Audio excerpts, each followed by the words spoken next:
Good morning, late evening, afternoon, wherever you are, this type of the world. It's LFC Red forever. We're here, we're here, we're here, we're here.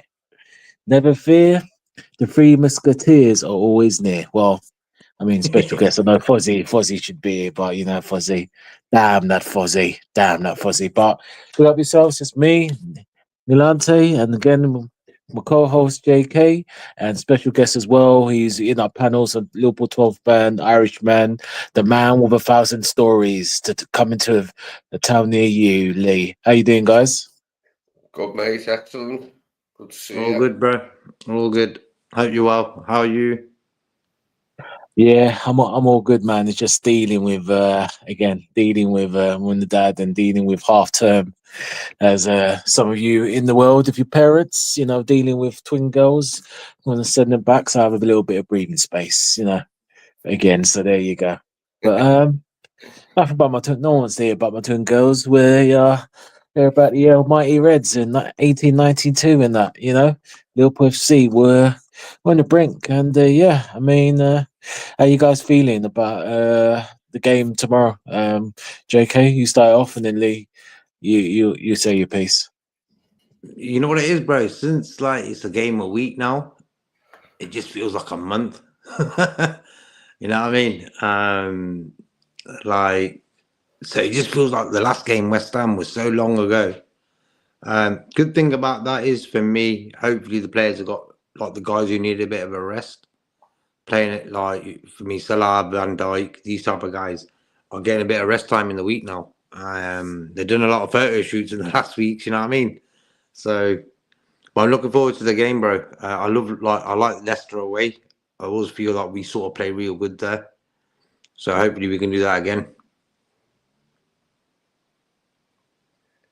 Yeah, I'm hopeful that we can get a decent performance, at least decent enough to put a few goals past them. If we can get like a 3-1 or something, I'd be quite pleased with that. Obviously, just want us to win, but I'd like us to put on a bit of a display because we haven't had much, like, have we, in recent weeks? We're only just about to scrape past West Ham. I'd like to see us take care of Leicester quite efficiently, without them Mm-hmm. causing us too much bother. But, we'll wait and see. As long as we win at the end of the day, as long as we get the points and get that a bit closer to the league. I don't think it will be this weekend, will it, that we win it? Because I Nah. can't see Arsenal lose, and Arsenal would have to lose, wouldn't they, Mm-hmm.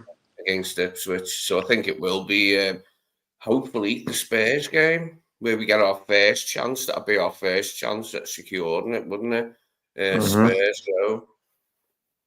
You know what? This time tomorrow, um, we could be champions, bro. That's the mad thing about all this. Like, we're sitting here now. Like, I know most of us believe we've already won it and stuff. Yeah, cool. But until it's official. But this time tomorrow, bro, we could be all like celebrating. So you never know, man. You never know. And good moaning as well to you, Norman. Hope you're cool, man. As I used to say in hello. And Lee, I know the early bird catches the worm. Bang on, man. Bang on. Early Yeah, doors. so yeah, I'd love to get Norman on the show one day. Be a good chat. Can imagine you and him have got enough stories about Liverpool, you know what I mean, Lee? Yeah, for And days. history. Yeah, I was man. impressed that Norm went to Vladikavkaz, which, as I said, is over by Japan, when we drew them in the UEFA Cup in, I think it was 95, 96. And Mm-hmm. it's all the way over there on the Pacific eastern coast of Russia, which is by Japan. It's so far away, but Norm went to that. 'Cause, we Okay. talked about it in the chat the other day, and he said he went to that one, yeah. Great game to go to, that.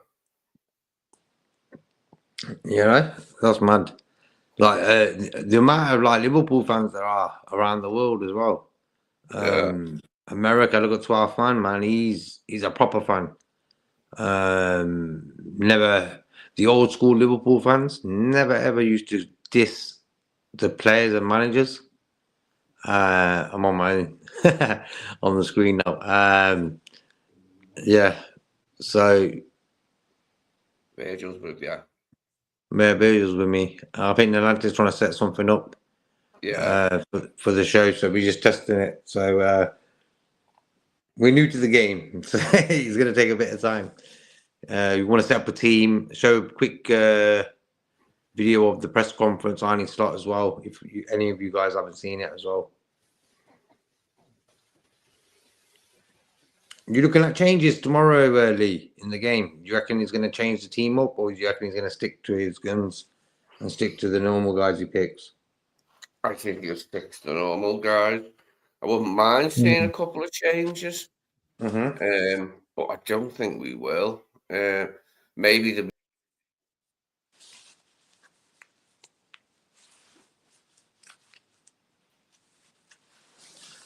maybe there'll be one. I think maybe in the game tomorrow, but I think apart from that, it'll probably be all the people that we'd imagine would start. I think Robertson will start instead of Simicast. Okay. I wouldn't mind seeing McAllister giving a go in the 10 and bring Jones or someone else into midfield. Endo. I'd bring Endo in. I'd like to see Endo given a chance and move Gravenberch forward one and McAllister into the 10. See how that works. Just try it and see what it's like. We might win like that.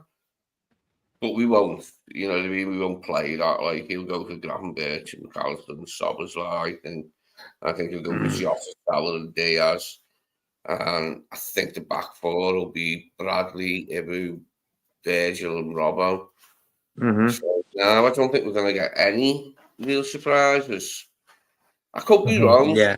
But my instinct is that's what he'll do. He'll do the same because he's had the 7 days rest now, 2 weeks in a row. There's no reason why we shouldn't get back to some better form, given that we've had a rest now and he's had time with them on the training pitch to say, this is what was crap in the other games. Let's get back to where we were. I've got enough confidence that we can do that. You don't have to smash these teams that we're going to play, but I'd like us to get what wins we can to round the season up. We've got the contracts signed now, haven't we, from Virgil and Mo? It's just enjoying the end of the season now.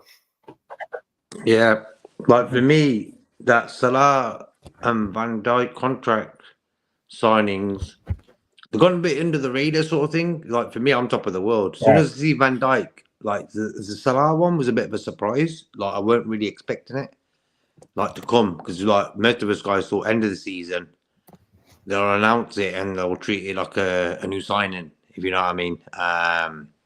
FSG move.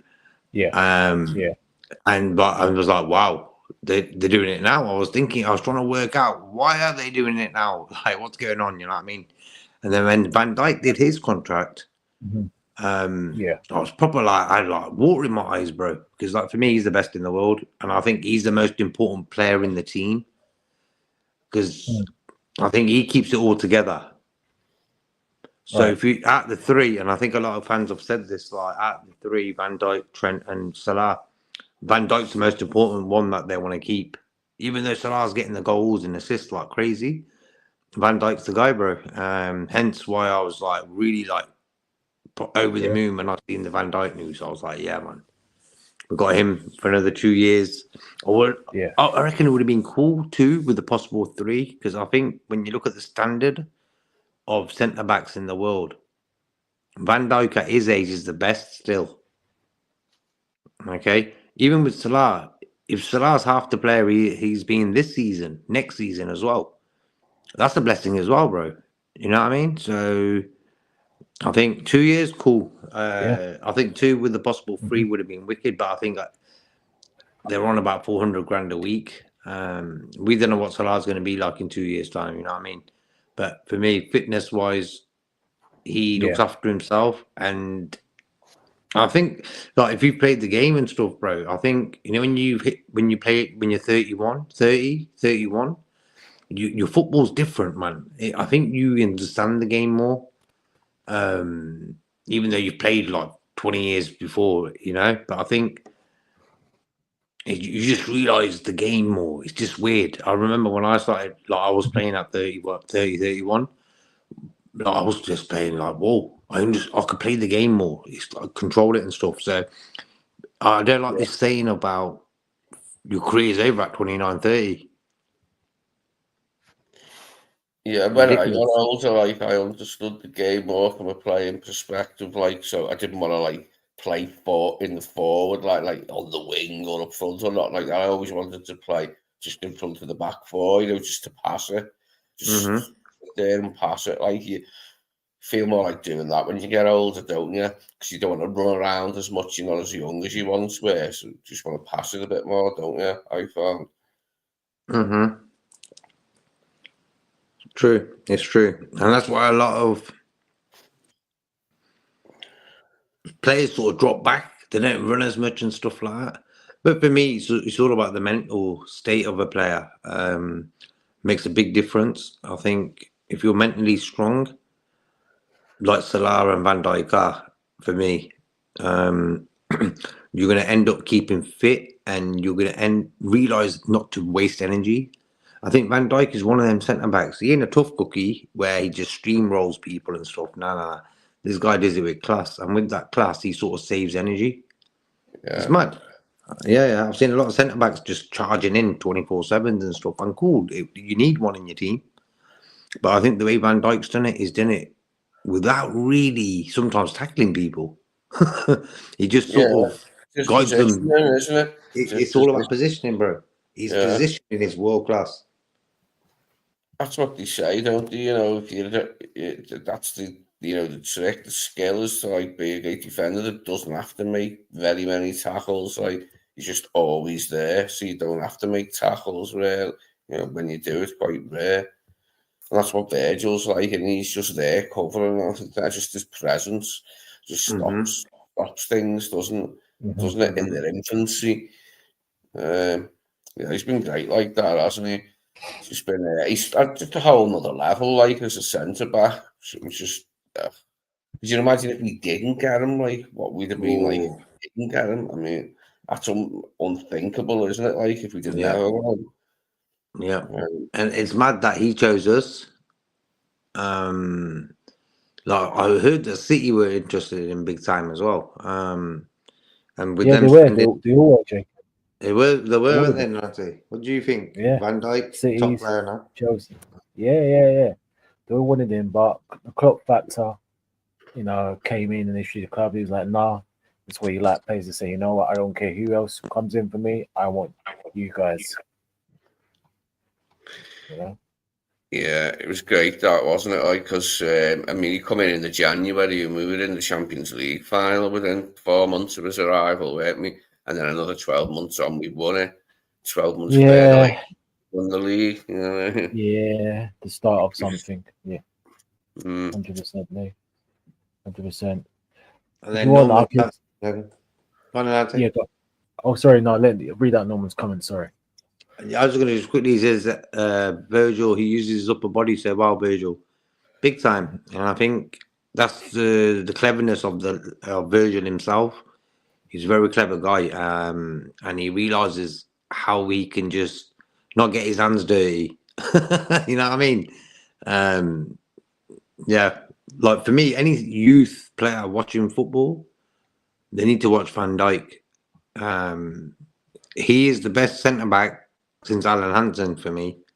Like you got your John Terrys and Vidics and Rio Ferdinands. Yeah, fair play to them.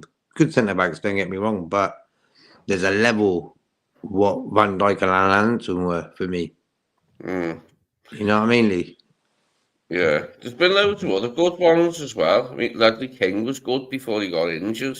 There's been ones brought in from abroad, like centre halves have been good in the Premier. We have had a good period for centre halves. I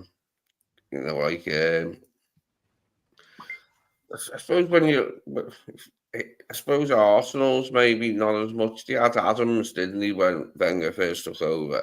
It's like KO, didn't he? Adams and KO. And Bowles, actually. Bold as well, yeah.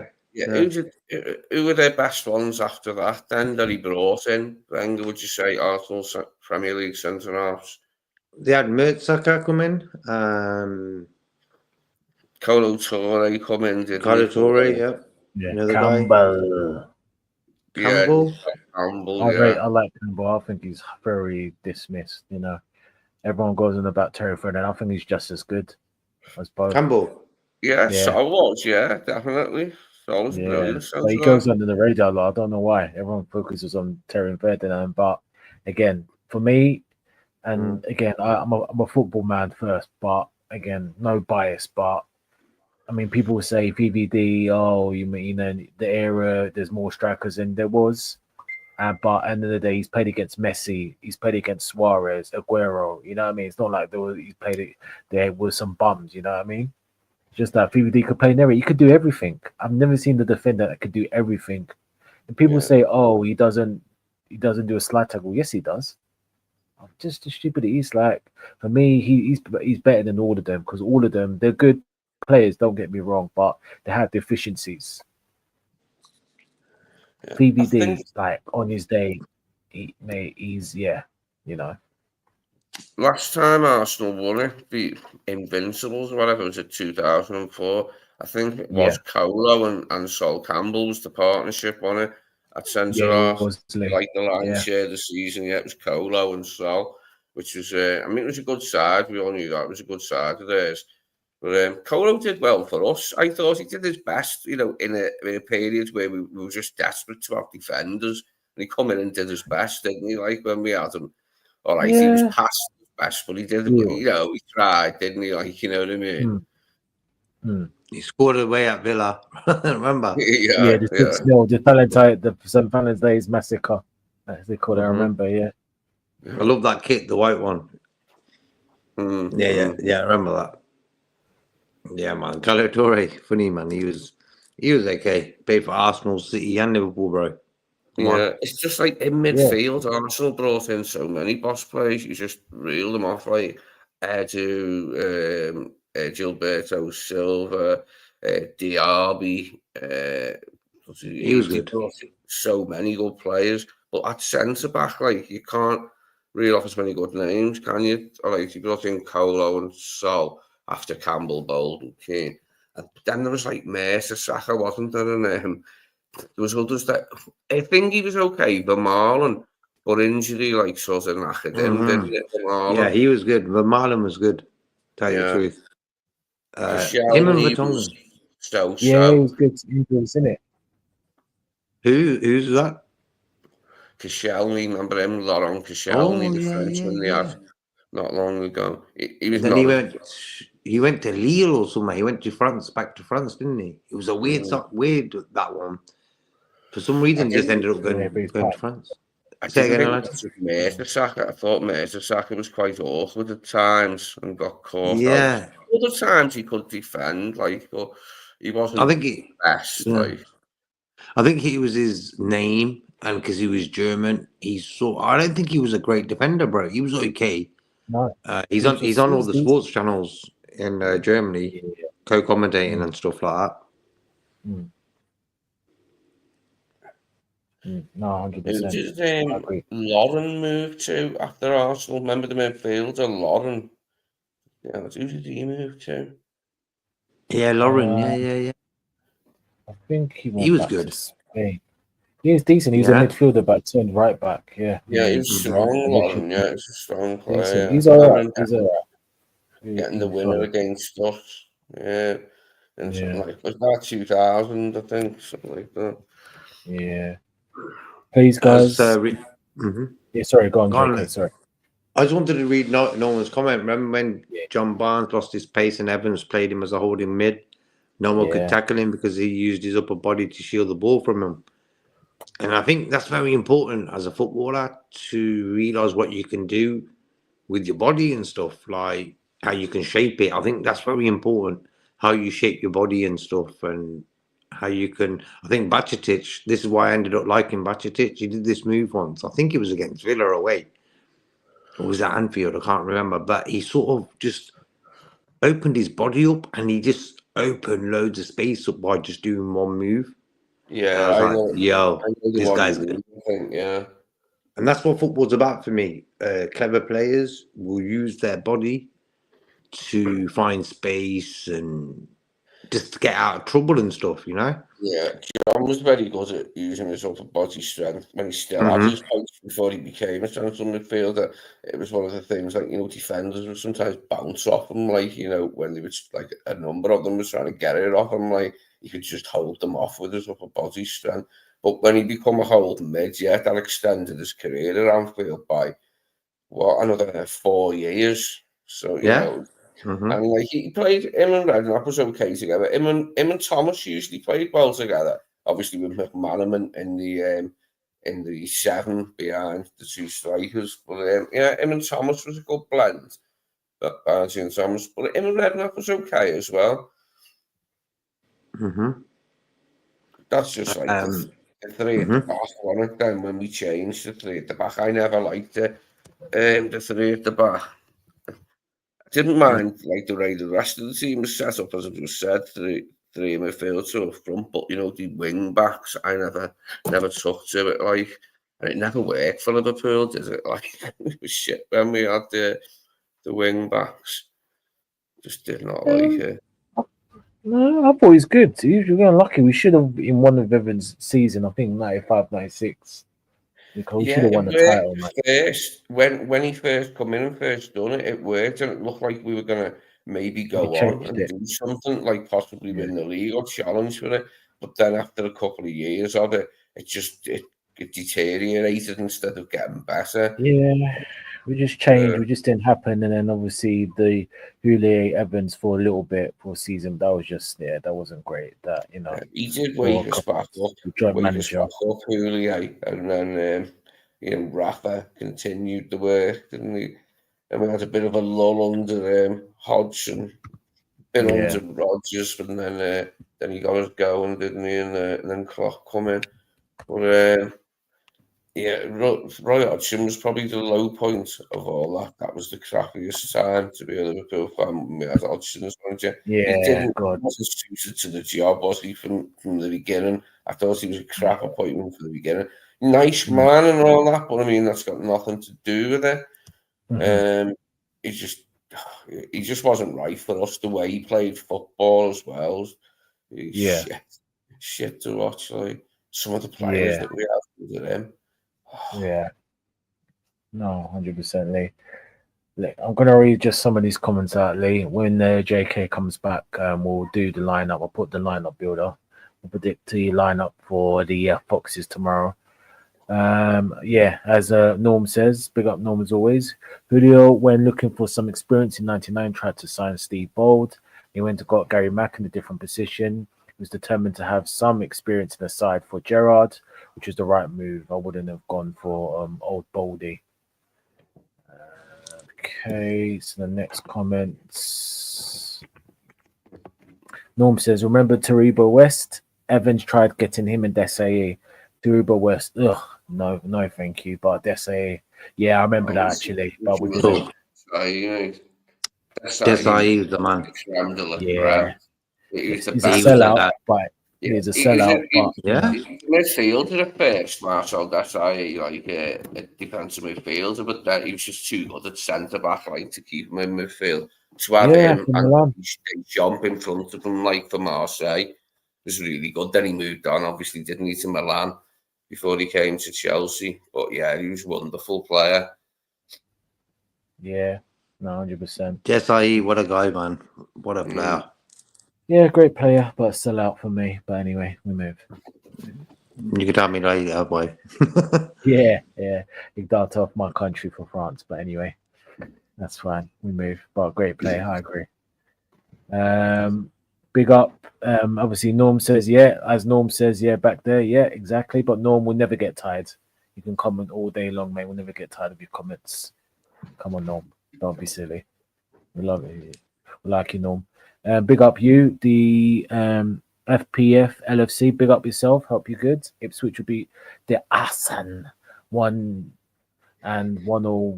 1-0, we're winning it tonight. Well, we could, hopefully, but I'm not too fussed because it's coming either way. Norm says, Gravenberch does it well at times, manipulated his body to move in a different direction to his marker. Yes, indeed.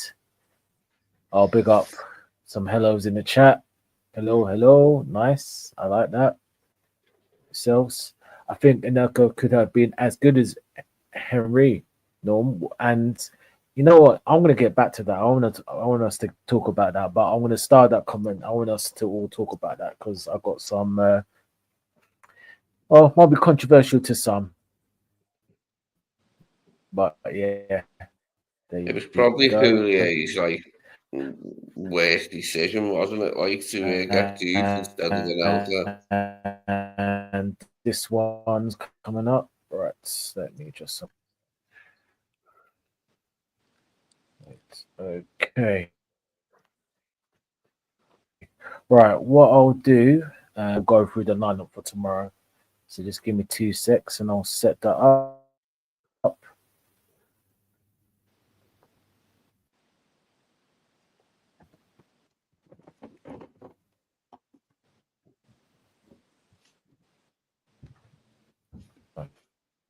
Okay.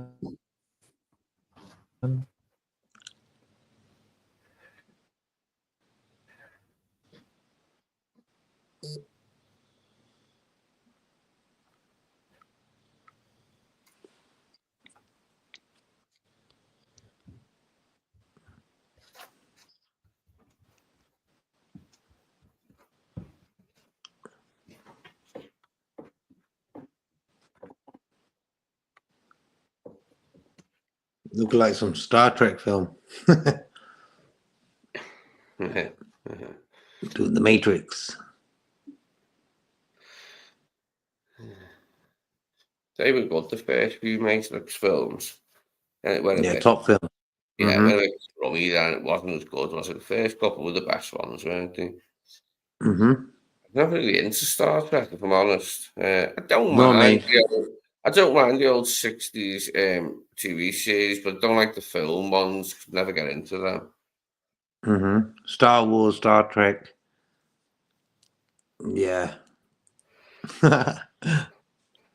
Yeah, sorry about that, guys. All right, I'll put this up now. Let's see if we can do this. Okay.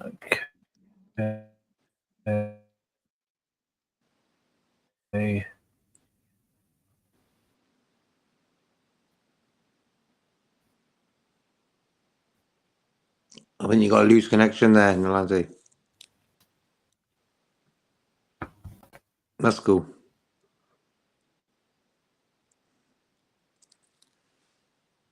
That's cool. We just wait for Nalante to set that up. That's cool.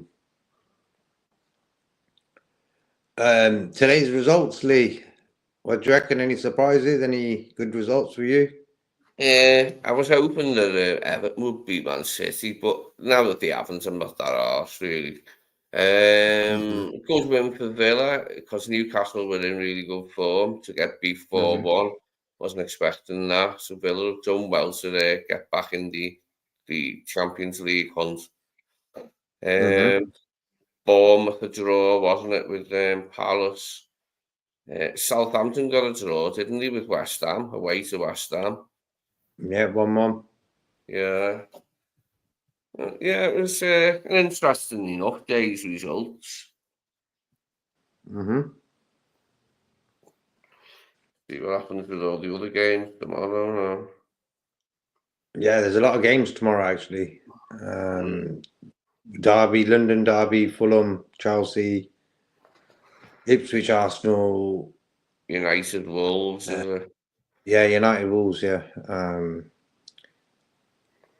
United dodgy, man. Like the other night when they got through, they scored like 3 goals in about 10 minutes to win the game. God, man. And the other game is this guy's against Leicester with a late kickoff.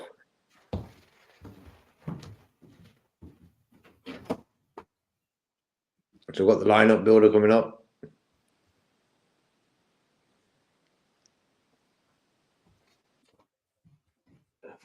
Yeah, sorry, because I was just trying to load it up. It's just behaving a bit funny. I was just asking if you guys could see, but I don't know. I don't know if you could guys hear me or not. Let me try again. Quickly, I'll read Norman's comment. It says, Yeah, go for it. Yeah. JKD wasn't allowed to sort that out. I watched the West Ham game. They did not run off the ball the way they did versus us. It's so annoying that teams do this to raise their game. Exactly, I've always said that. For some reason, every team wants to beat Liverpool. It's like, I'm not saying they lie down for Man City and stuff, but it seems like they do. Over the last years, they've won like 6 Premier Leagues. But when it's Liverpool, even Southampton bloody trying to give us a good game. We only beat them 3-2 in their stadium. Potter You know what I mean, was bro? disappointed today after the West Ham game. Like, he said that, sorry, after the Southampton game for West Ham, like he was saying, it wasn't good enough from us. And West Ham did have quite a few chances long before they Yep. equalised. They could have scored today, Southampton. And then look, West Ham didn't look anywhere near as good as they did against us.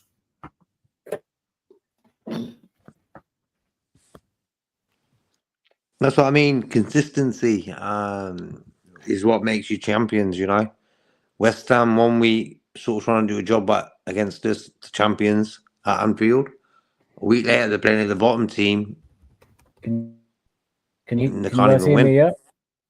Yeah. Mm-hmm.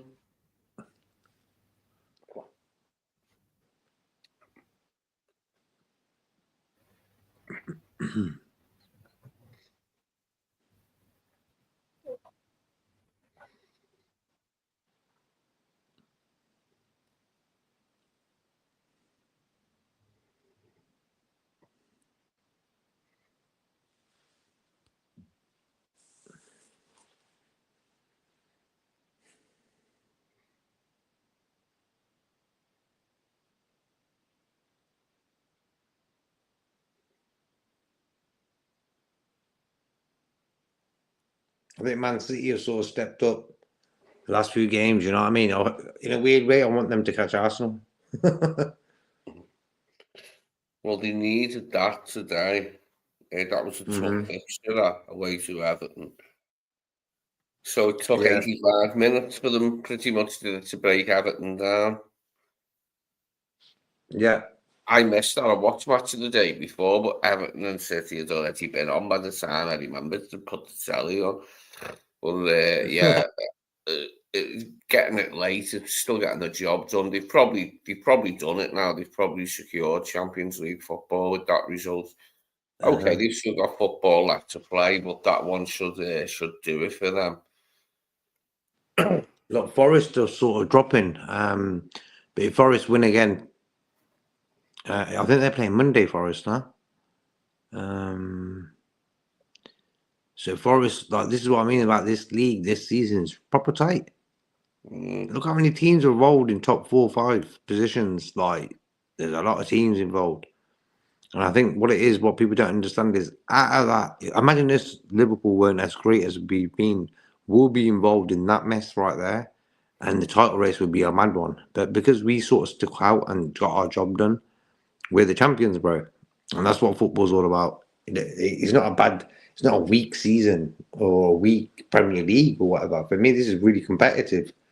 Getting teams like Brentford, Bournemouth, and all these sort of teams sort of competing. You know what I mean? Yeah, 100%. 100%. Okay. Can you guys hear me? Yeah. Yeah, we can hear Can you. Screen's up as well. Yeah, can you hear me? Yeah. Yeah. Okay, cool. All right. Yeah, wicked. Okay, cool. All right. So we'll go through the lineup. Obviously, we agree against Leicester 4-2-3-1. 4-2-3-1. Yeah. Okay. So 4-3-3. yeah. Yeah. Lee. Yeah, 4-2-3-1. Okay. 4-2. All right. 4-2-3-1. Okay. Cool.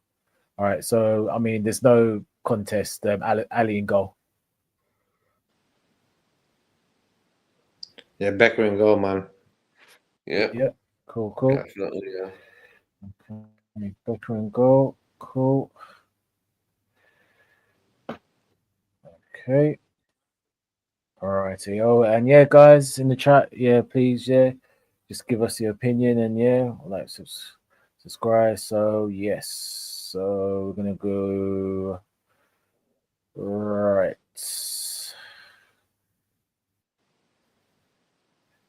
So shall we start with left back? No, go Who right would you back play in the in left, guys? Oh. Go right back. Yeah. Robertson. Okay. Well, we know Trent has Bradley. started.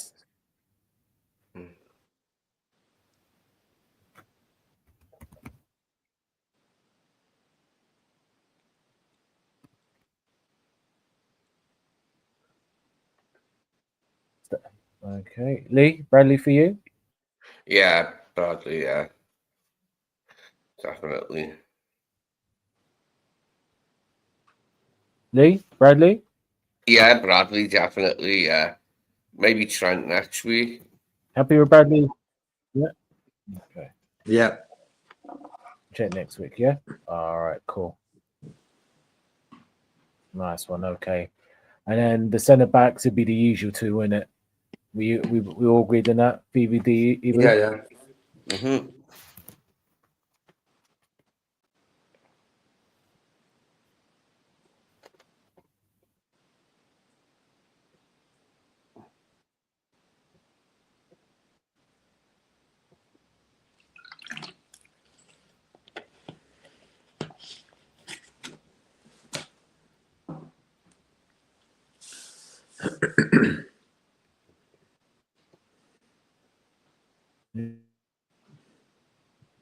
Yeah.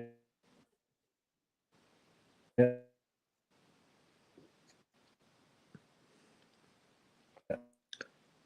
You're sort of cutting out now, aren't they?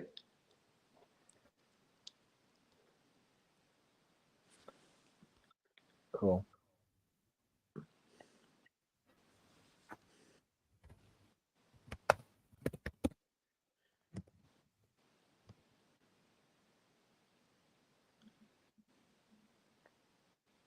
Yeah, I think we definitely have Bradley, won't we? And those two centre halves. And I'm sure Robertson as well.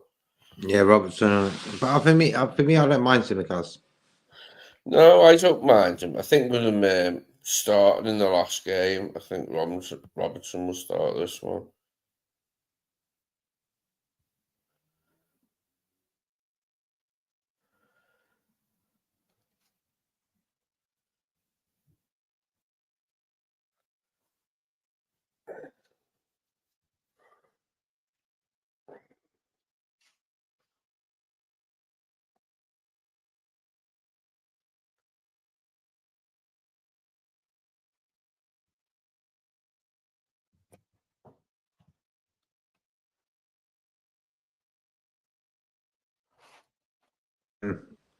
I always thought Arsenal were a classy club. They have been joked their fans this season, big time.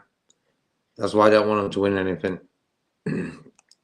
Bless up LCFC forever. Good to see you. Don't relegate us yet, please. Yeah. Let us know what you're going to do with Van Nistelrooy. Will he get sacked soon, or will he have next season with you guys? Be interesting to see if he survives the getting relegated. I don't see why not, really, because you're having to change all over again. But the board might see it differently, mightn't they? They might be disappointed with his win ratio and decide to hire a new man. Yeah, because for me, they lost about 8 games in a row or something. Never scored a goal. That's pretty poor. He's a big name in football, you know. So you expect at least their team to score goals. We'll see how they get on tomorrow anyway.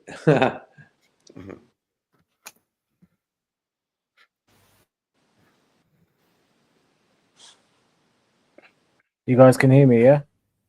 Yeah, we can. Yeah. Can you guys hear me? Yeah. But you keep Yeah. cutting out Listen, sometimes, I don't know bro. what's going on this computer tonight. getting on my nerves. Did you did you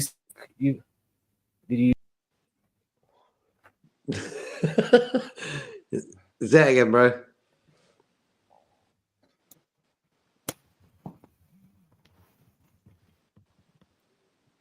Oh, can you guys hear me? Yeah. Not really, because you come, then you cut out.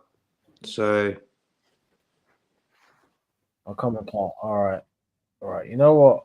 What I'll do is let me just refresh this. I'll try this one more time, mhm. and if it doesn't work, then I'll just stop it because it'll just probably delay things anyway.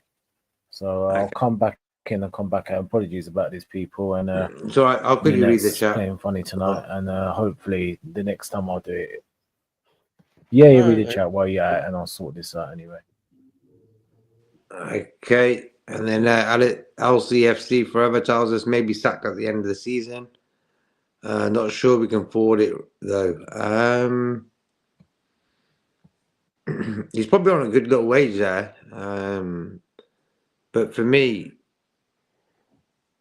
the players they're playing for the manager. You know, like for me, I always say like not many footballers become good managers. It don't matter what level they played. He played at United, won things. Steven Gerrard, another guy, Frank Lampard, doing all right with Coventry right now. Ancelotti, for me, he was a top player, top manager as well. Who else, Lee? Like Kenny Dalglish, for me, the best player manager. You know what I mean, bro? I was Player thinking manager. for Leicester, who could Leicester get as new manager? What about Sean Dyche as Leicester manager? Yeah. He's not at Everton. Mm-hmm. Might Good be show. might be a shout for Leicester, maybe, if their fans would put up with him. Thing is, he's a defense-minded coach, bro, and I He think is, maybe yeah. He is in the. a boring coach like Dyche. Mhm. But But the he thing. can keep Mhm. teams in the Premier League. And he did get Bolton, Burnley into Europe that time. Remember, they finished high enough to get in Europe, but they had a bad season when they qualified for Europe because they didn't have a big enough squad to do that in the Premier League. Mhm. But he can keep teams in the Premier League, Dyche. Like for me, if you want a team that you want to get the defense sorted, because for me, any team priority is that you don't leak goals, and I think Leicester leak goals and they can't score goals. So whoever takes charge of them next season, you know, like I ain't gonna say Steven Gerrard, but that Leicester City in the Championship is a perfect sort of team for Gerrard to have a look at. Maybe they won't do it, but I'm just saying, like Van Nistelrooy. If you had a choice between Van Nistelrooy and Gerrard to be your manager, you're gonna maybe choose Gerrard. He won the league title in Scotland and never did well at Villa. And I think that Villa opportunity for Gerrard sort of tainted his name big time. You know what I mean? I wish he never went to Villa. I Yeah, weren't really happy. he went too soon, but I don't blame him. I mean, anybody would have took that job. It looked like a good move for him, but it didn't work out. But maybe Leicester, yeah. If he did get back in, Leicester would be an idea for him. I don't know, but yeah, he did win the league, didn't he, for Rangers? Mm-hmm. Not bad, but yeah, he moved But on. you can't be like for me the way I heard some Liverpool fans.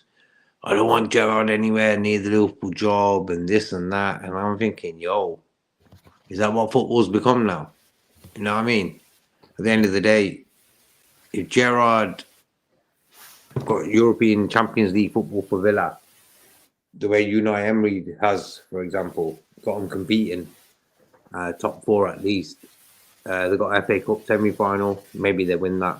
If Gerrard did that for them, a lot of fans would have said, yeah, after Klopp, we'll take Gerrard. You know what I mean? And I think him going to Villa weren't a good move. I weren't really happy with him anyway, him going there. You know what I mean? So I think Nalante sorted the team things out. We can pick our midfielders now. Cool to go, Nalante? Cool. Okay. I think Yeah, apologies. Yeah, if it That's happens cool. one more time, I'll just switch this off. Justin anyway, Timberlake 'cause says it's- technology, innit?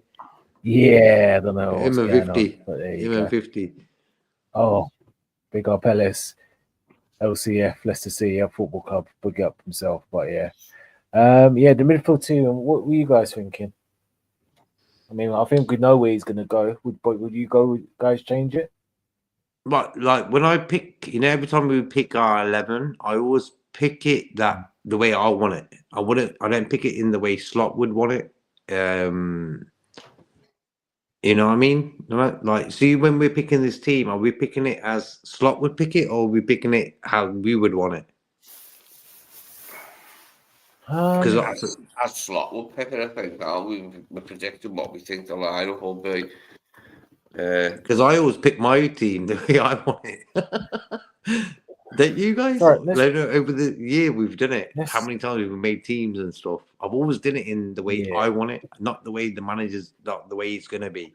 You know what I mean? So All right, all right. Let's go with what we would do then. So let's just go Mhm. what we do then. Okay, so the back five.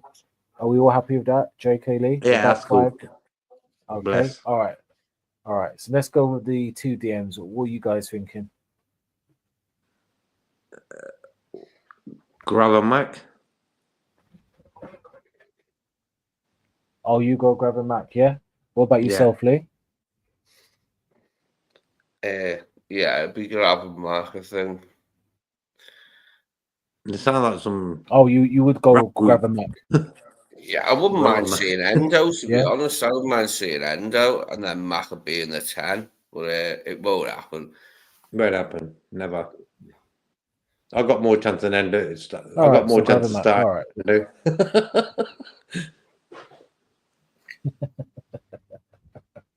Grab a Mac, yeah? All right, cool.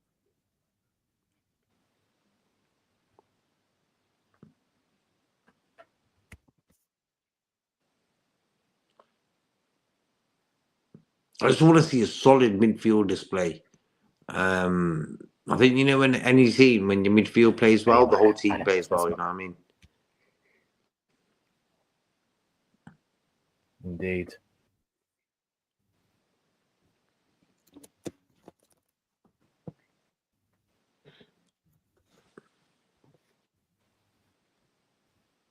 Yeah, yeah.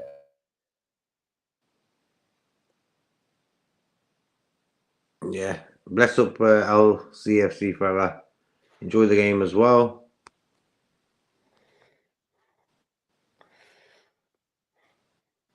Sorrow does look tired now, which is precisely why I think he'll start tomorrow. Yeah, Norman's gone with Grav, Mac, and Jones. Yeah, should we go with the next? Like for me, I would go with Jones, or even Harvey Elliott, bro. I love to see Harvey Elliott play against Leicester. Come on, man. It's like the perfect opportunity to give a guy a game who don't let you down. Szoboszlai for me ran out of steam. Jones, he's either good or he's just all right. You know what I mean? So for me, Harvey Elliott, bro, because it's Leicester City. I think we're going to be attacking. So I'll be love to see Harvey Elliott get a game in that position. What about you? Because like what I like about Harvey Elliott is he links up well with Salah as well. Mm. You know what I mean? No, So he look up well with any of the other players, can't he? yeah, Harvey. he's just forward thinking. Elliott. He ain't really a guy who gets the ball, passes it back, square pack. He'll get the ball, trying to get forward. So if I got a choice, I'd play Elliott there. If I'm Nante? honest, he's probably got more chance of coming on off the bench, Harvey. But I would like to Yeah. see him get some action anyway. I doubt he'll start, but he might come on off the bench. I think It's one of the two. Szoboszlai myself. I think he will go Yeah? Szoboszlai. Yeah. What about you, Nante?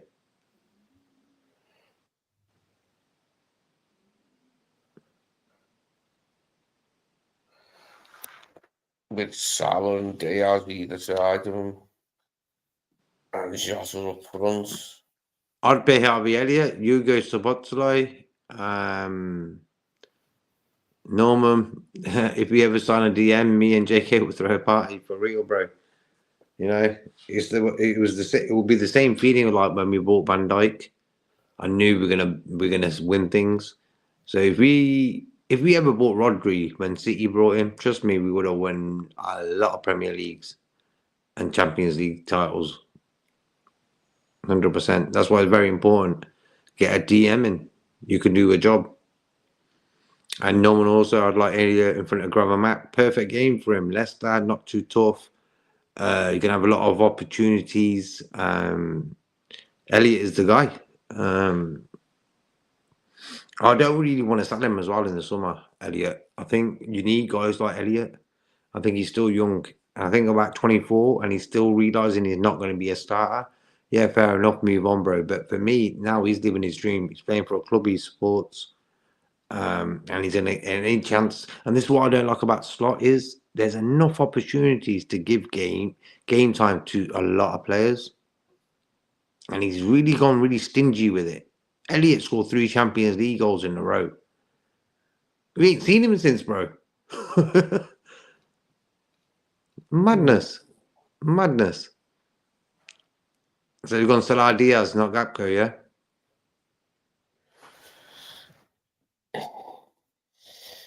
I think he'll go with Diaz tomorrow. Yeah. Yeah. He's like with Diaz, he's reliable in a way. He's going to put a shift in anyway. Gakpo, has he really found his form again since he's got injured? I don't think so. He hasn't really looked great at all, and so that's like 2 months, 2 and a bit months since Gakpo's not really been involved doing good things on the pitch. Yeah, You know what I mean? it's a shame for him, the injury, Same. but I thought he was going really well up to He that was. point. He Yeah, was. he's having a good season. Yeah, the top season, bro. Hence why I love to see him sort of find it. If he's starting tomorrow, if he does, instead of Diaz, I love to get him straight into the game and start running at people, get his form back. You know what I mean? Find his feet.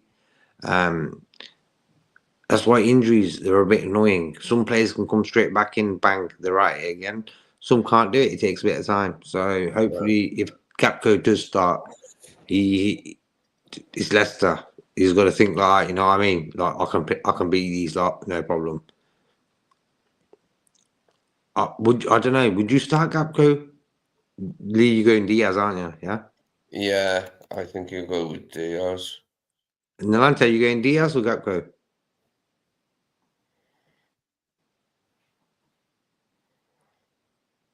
He's going with no one.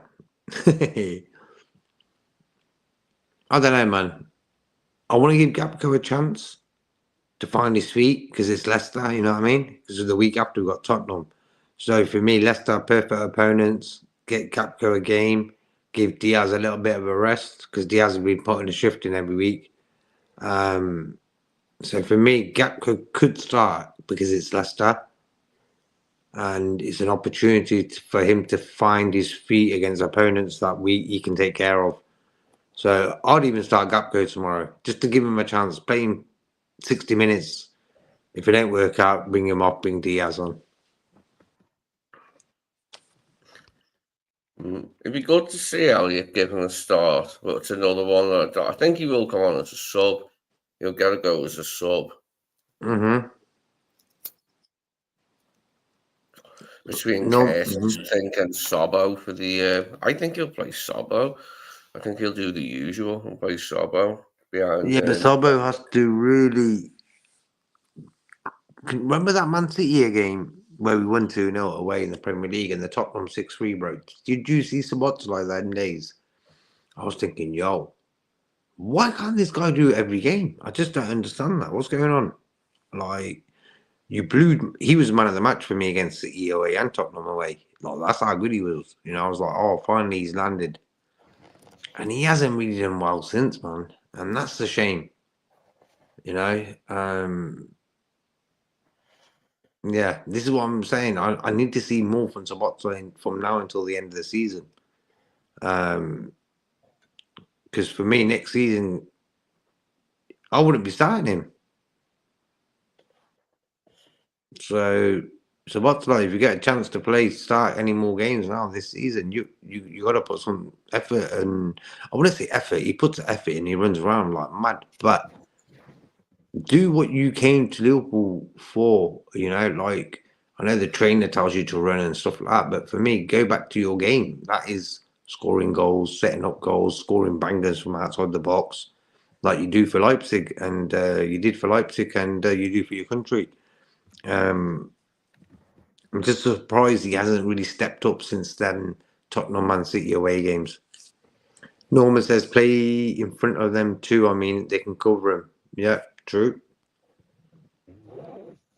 And then he says, I like to keep Elliot, but it looks like he will go. Hopefully not. Hopefully not, you know. He ain't expensive on the wages. Sports the club. He's going to put a shift in. No bad attitude. Top guy you want at the club for me. Lee says, Jacob can DJ at our DM signing celebration party. For real, bro. I'll do a little rewind on that. Party at Peepers Lee. Waynesville party time, excellent. Party time, excellent. And Norman says, would anyone play Diaz, Gapco, Salah, and ask Diaz and Gapco interchange from left to central? Because Jota and Nunes have had their chances now. I don't think we're going to see Darwin ever play for Liverpool again. I'm telling you the truth. We're not. We're not. No, we're definitely not.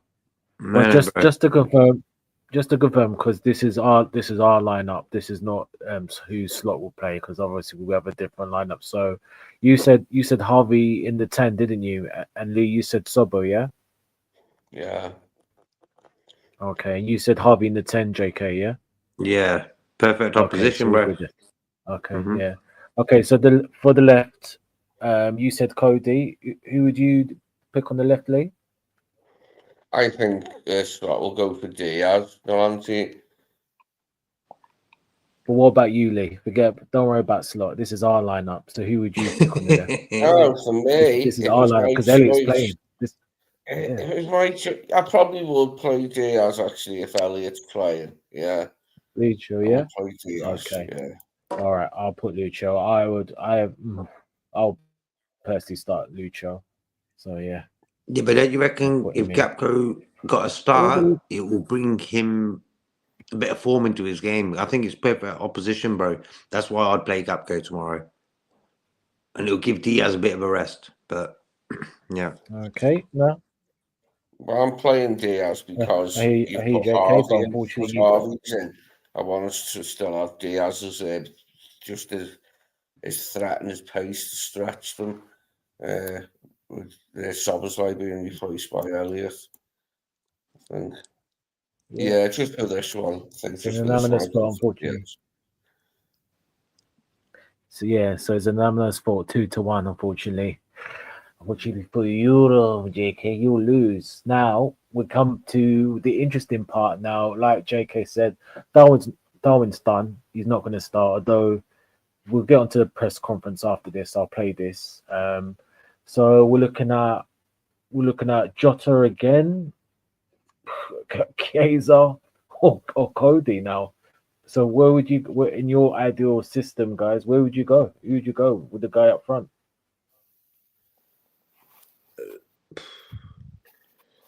I would love to go play with Darwin. Just like he ain't gonna happen. But for me, Darwin, bro, like Jota, another guy can't find his feet, bro. There's a lot of opportunities and stuff. So, but for me, Darwin, I don't think he's gonna start any more games for Liverpool, bro. So, but I would love to play Darwin there if I had a choice. Lee, what about yourself? It'd be Jota. Be Jota playing. Yeah. And Gakpo will come on for him, I think. Probably about 65 minutes, if everything's as it usually has been recently. Probably stay on about 65 minutes, and then Gakpo come on in his place. Okay, so one for Jota, Darwin in your ideal world, but it's just the fact that it's just slots kind of made it manageable. And I would Darwin, would I? Yeah, I mean, but he's just not going to. That's the problem. Otherwise, I'll probably agree with you, JK. But so we take Darwin out of the equation. You know what? I'll go with Chiesa. I would, per se.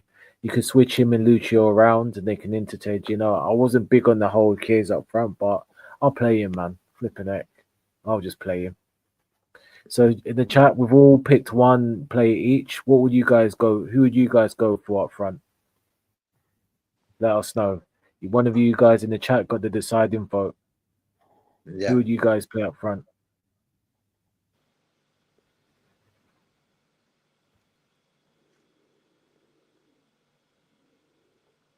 Perfect Me. opposition for a Chiesa, man, as well. I'd give Chiesa Okay. a go. If it was my choice, I'd give Chiesa a go. This is our line. No. Yeah. All right, Lee. Yeah. Chiesa train. I like it. Woo-hoo. The Chiesa train. Indeed. Yeah, I could see him causing their defence trouble if he started. I mean, he's like, I think he's just begging for just to put on the pitch and just to be. It's like it's like when your dog hasn't been out for a walk and he's ready to go and explore and see what's that. You just let him off the leash. You know what I mean? Just let him go. Let him go, man. You know, and I think the lineup that we've picked, I think, is a good lineup. You know, It's a lineup seems that will do entertaining. damage. Yeah. Entertaining, yeah, it'll do damage tomorrow, innit? You got the fluidity of Chiesa, Lucio, Mo, and you got Elliot as well. The killer balls, and then Grav and Matt can just, take chill, sit back, and then I think the back four, even though they haven't been on form, although Bradley had a good game last season, should be able to, stop. It'll be a good lineup, but I think us guys knows that that's not going to happen.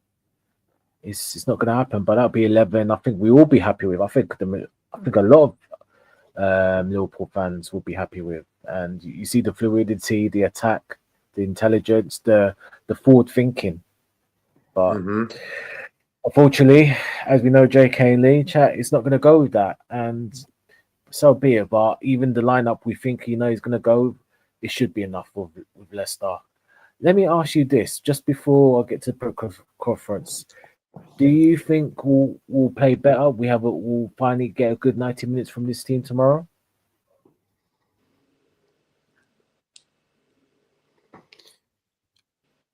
I'm quite optimistic that we get a full performance from them tomorrow, rather than just something that's adequate. Yeah, I think we can definitely have a good win tomorrow. If we start the game well and get ourselves in front and things just fall into place, then yeah. Obviously we'll have to earn it. We'll have to put ourselves in a position to win the game, but we should have too much for them. It's a really weak team. If they're a weak 11, we should have no problem beating. In terms of how convincingly we beat them, I don't know. Yeah. I agree. What about yourself, JK? Like, perfect opposition. Like, they haven't won God knows how long. They got a 2-2 last week. Desmond at Brighton. But all in all, a poor side. And I don't want us to invite them into the game. I know that we're playing away. And they end up scoring a goal and stuff like that. No. Like, for me, clean sheet. That's the most important thing for the defence tomorrow. Clean sheet. Don't let Leicester go. They can't score goals. So, but I think just that rest these guys are getting the last few weeks and stuff, I think maybe it'll be beneficial.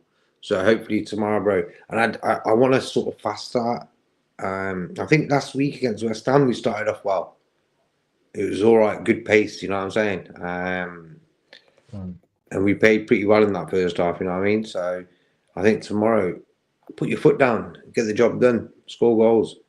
And if Arsenal have lost already, that'll be interesting going into that game. So there's a lot of things happening in the game. Like, it depends on who we're going to play up top in the midfield. So a lot of things, you know. Big up Dustin as well. I hope you're cool. I think Big up, Jones must Dustin. play. Big up. Yeah, I like Jones. I think Jones, for me, could be a better player than he is. I think sometimes he don't do himself justice. I think he can do more. What he does well is runs late into the box. I don't know a lot of if you guys have noticed that with Jones. He's very good at that, running into the box late. I think that's one good thing he can do. He can hold on to the ball better. I've always said this, he takes a bit too long with the ball. But back in the days, it was like a second too much or 2 seconds too much. But he's definitely cut that down. I think he just needs like a half a second less now, then it'll be sound. But fair play to him. He's on about 10 grand a week or something like that. I don't mind him playing. If he has to play, yeah, it's all right. No. 100%. 100% JK. Norm says I'll be happy with Chiesa. I think all of us would be. I mean, I'm just getting where I'm just no point. I'm just saving my breath because there's no point in me mentioning him because he's just don't know what else the guy can do. You know, or it must be politics or something. I don't know. Bro, he speaks perfect English. He's good, I heard man. him. His English is very good. There were a video on YouTube where he's got the best song out of the players and that. He was like, I love that Darwin one. Like, you know what I mean? He was like proper speaking English, and I think he's got a real good aura about him, always smiling and stuff. He's going to be disappointing, bro. And for me, Slot needs to sometimes be a human first, then the manager. For me, Klopp was the manager who made the players feel welcome. That's the way Liverpool do it. You know what I'm saying? Even if you're not the best, the fans and the club make sure you feel welcome. And I think the way Slot's moving now, and also the owners, bro, Edwards and all these guys, they're cold-hearted, bro. You know? Like, for me, they'll buy players just to sell them on and stuff like that. They do these sort of things. Yeah, that's how football is and stuff like that. But I think they can't lose that Liverpool mentality. And bless up Baz as well in the chat. Nice to see you, bro. Yeah, big up Baz. Hope you're good, man. Good to see Hope you're well. you, man. Big up Baz. Yeah, so for me, Slot needs to. I told him. I said about 6, 7, 8 months ago. He needs to keep everyone sweet. And someone said in the chat about why does he have to keep everyone sweet? It's because that's the way Liverpool do it. You know, a lot of players under Klopp, they got game time. Don't get me wrong, but they weren't starters, and they were never been starters. But they always smiled when they were on the pitch and stuff. Why? Because of Klopp. And I don't want to see Darwin on the bench tomorrow with Trent. Just looks dodgy. You know what I mean, bro? Mm-hmm. You know what I mean? Like, he's just like they're outsiders now. You know, like last week in that West Ham game, Darwin, Trent sitting on the naughty table. It was like they're outsiders now. Like, we never do that sort of stuff. You know? And I think the way Darwin's been treated by Slot, not great. No, it's not. It's not. He hasn't helped, you know. It isn't like Yotta's banging 2 goals here, 1 goal there, a hat trick the week there. Yeah, it's not like he's not even on form, Yotta. Darwin, he's before the PSG Newcastle game. I'm always going to talk about that week.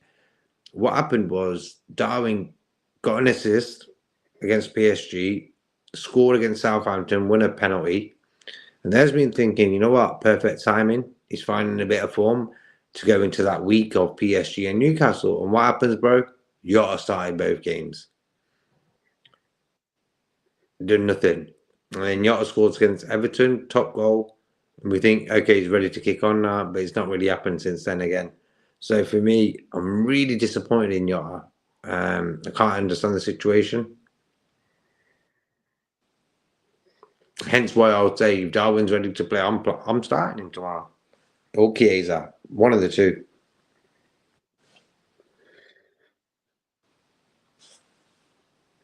And then Norman says, move the ball quicker in their half.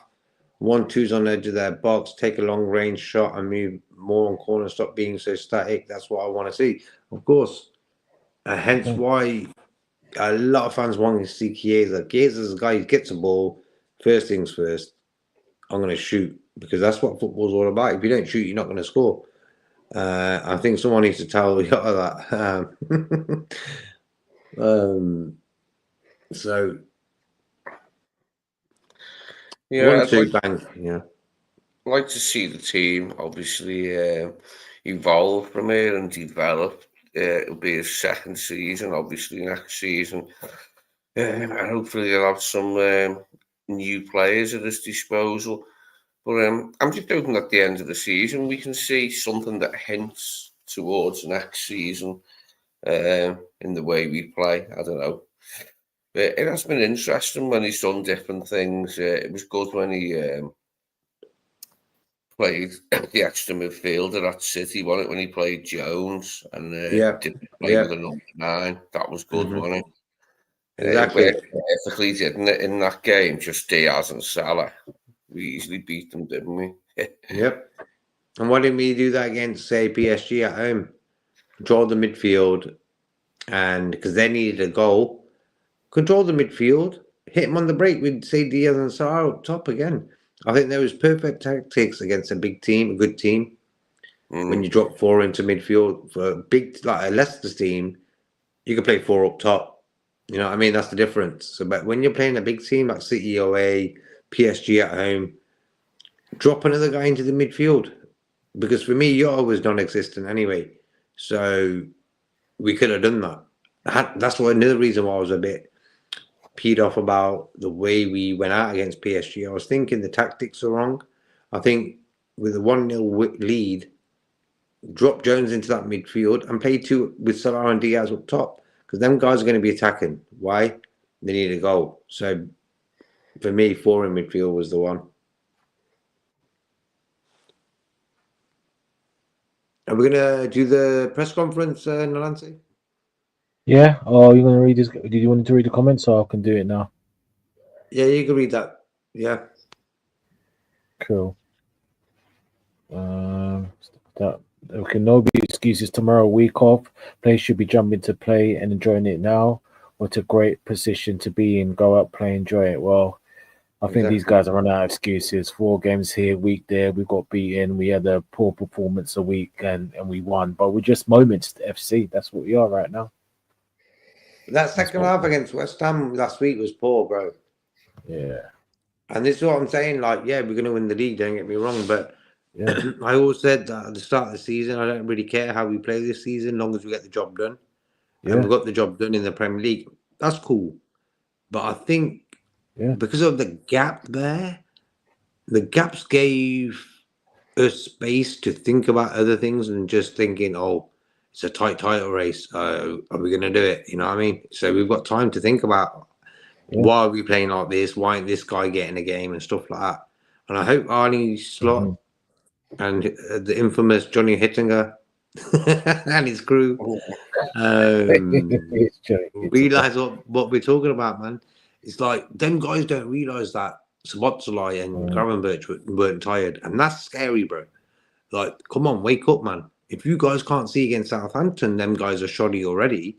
What are you bloody playing them against PSG for? And that's really annoying me, that is. Since that week, bro, it's annoyed me. I'm thinking this guy Slot, he's done a top job in the Premier League, done everything right, fair play to him. but why did he mess it up against PSG and Newcastle?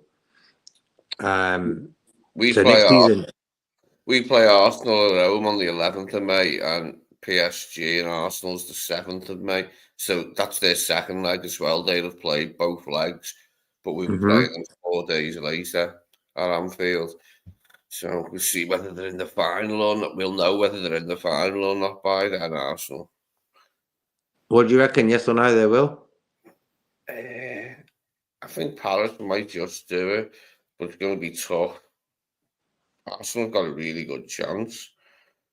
And I'd say the tie would be over. They'd have 4 days then to recover to come to Anfield. But it might be won by then. If we beat Leicester and then beat Spurs, it'll be over already.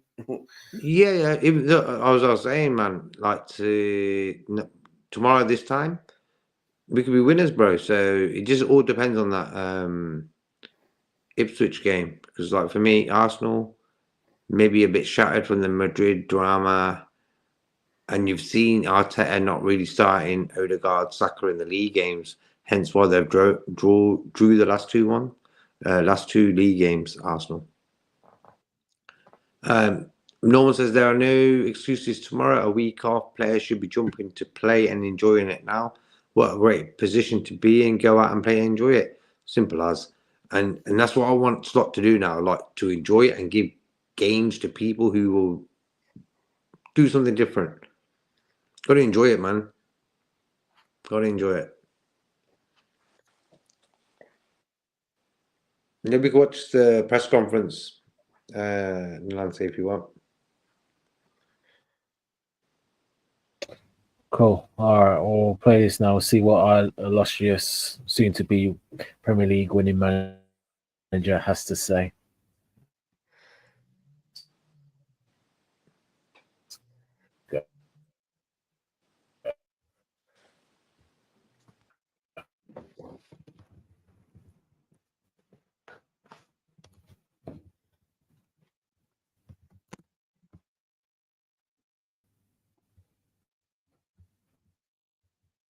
I'm really happy that the both of them extend.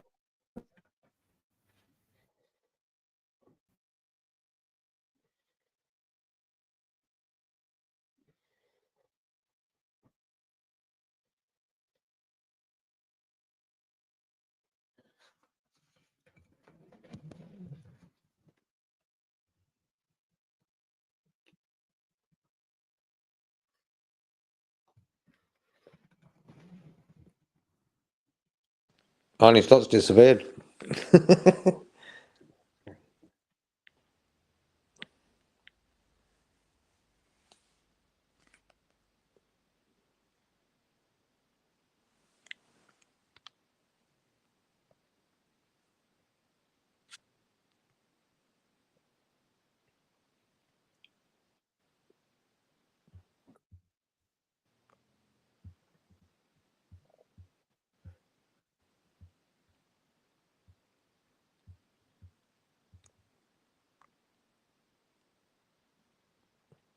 Norman says move the ball quick in there. How 1, 2. Yeah, we read that.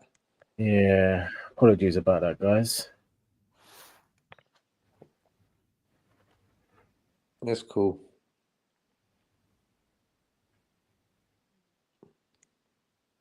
Internet is playing mind tricks on me. It's doing the Fergie. Or should I say Mikel Arteta? I bet Mikel Arteta was walking around like he was Don Corleone this week, innit, bro? Yeah. I'm telling you Yeah. now. Oh, God, he's saying He's one, the wasn't most he? annoying manager in the Premier League. I think he is. Yeah, he is. He is the worst. Well, that's a football season. Even Almiron don't wind me up. Like, Almiron seems a sound guy. Like, I ain't got no problem with Almiron. But Arteta, he's a different kettle of fish.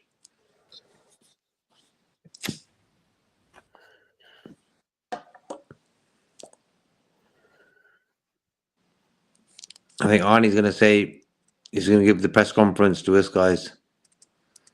and he's gonna let us pick the team.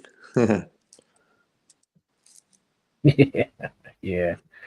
So Trent, I play this sitting out So again. then I have to ask you about Trent as well. I mean, what message do you hope the fact that 2 out of the 3 have signed sends to him? And do you know yet what decision he's made regarding his future? Okay. Nah, I think you would be surprised if I answer differently now than I've answered for the whole season. So we've done already 2 announcements, and we can talk about that for hours. But if you want to talk for hours about me, about Trent, then it's for hours the same answer.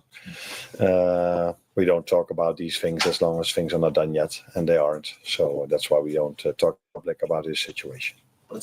In other words, it's done. It's done. He's just fobbing. He's just fobbing us off. Yeah, he can't really talk about it, really. Yeah, he can't. Yeah. He can't, which is understandable. He's got to do the he's not done, and I get it. So we understand. We understand his message there. So, but that's fine. Yeah, but for me, bro, we've got 2 out. the way Salah pushed Trent when Trent was congratulating him after the Everton game, I think, showed me that he's going, and that Salah was staying. Mad one, because like, yeah, that was for me the decision then made. Yeah, it's a shame because I think quality wise, one of my favorite Liverpool players, top player, bro, top player.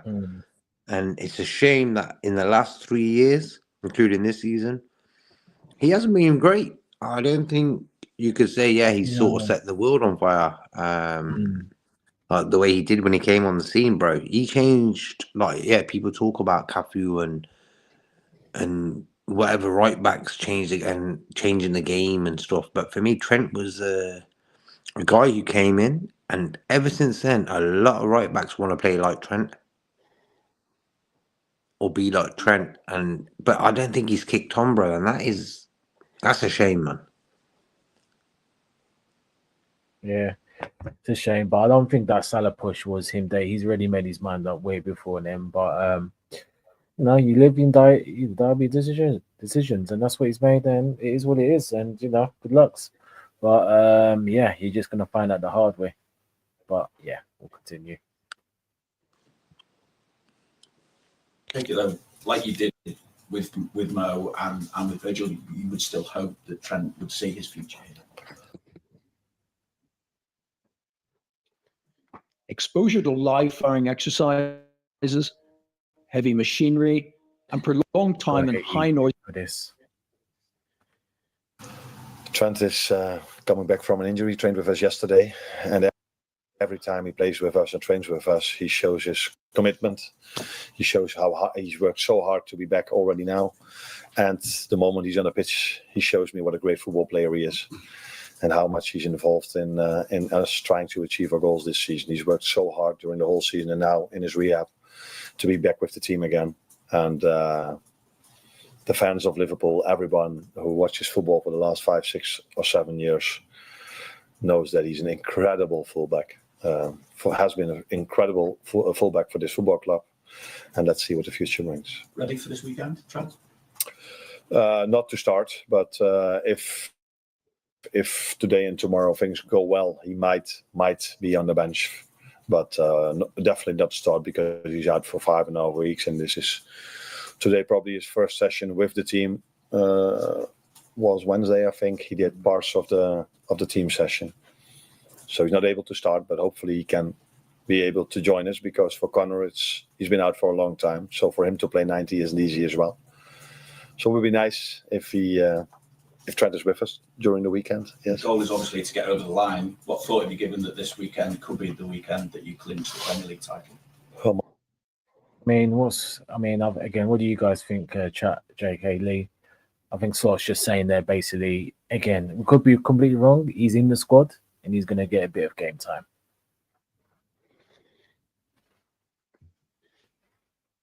Yeah. I hope so. I hope he's fit enough to get a bit of game time.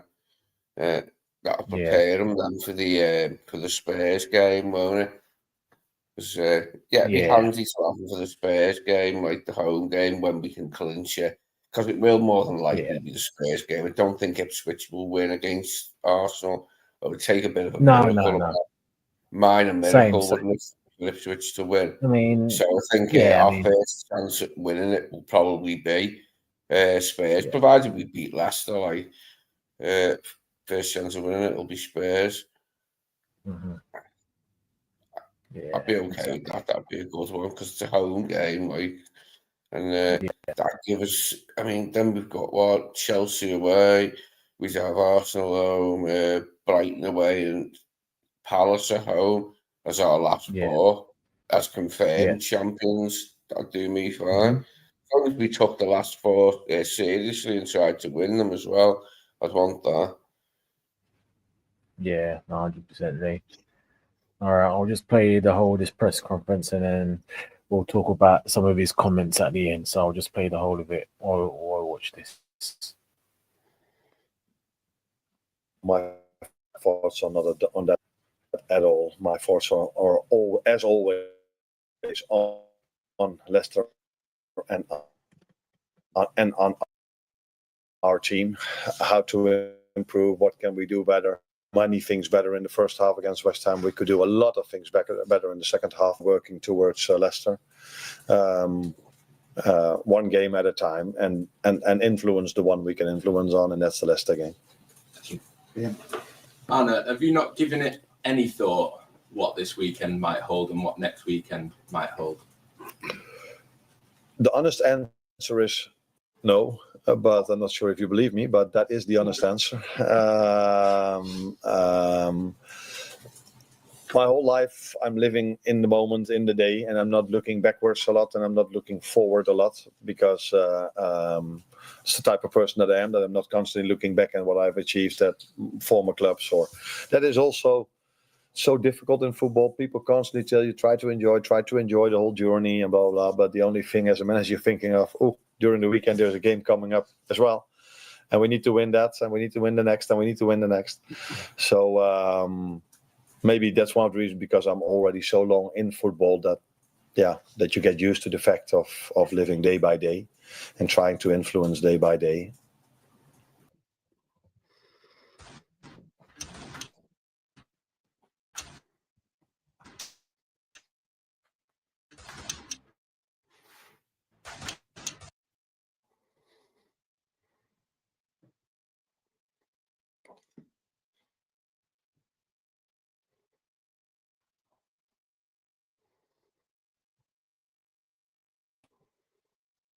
Looking at this.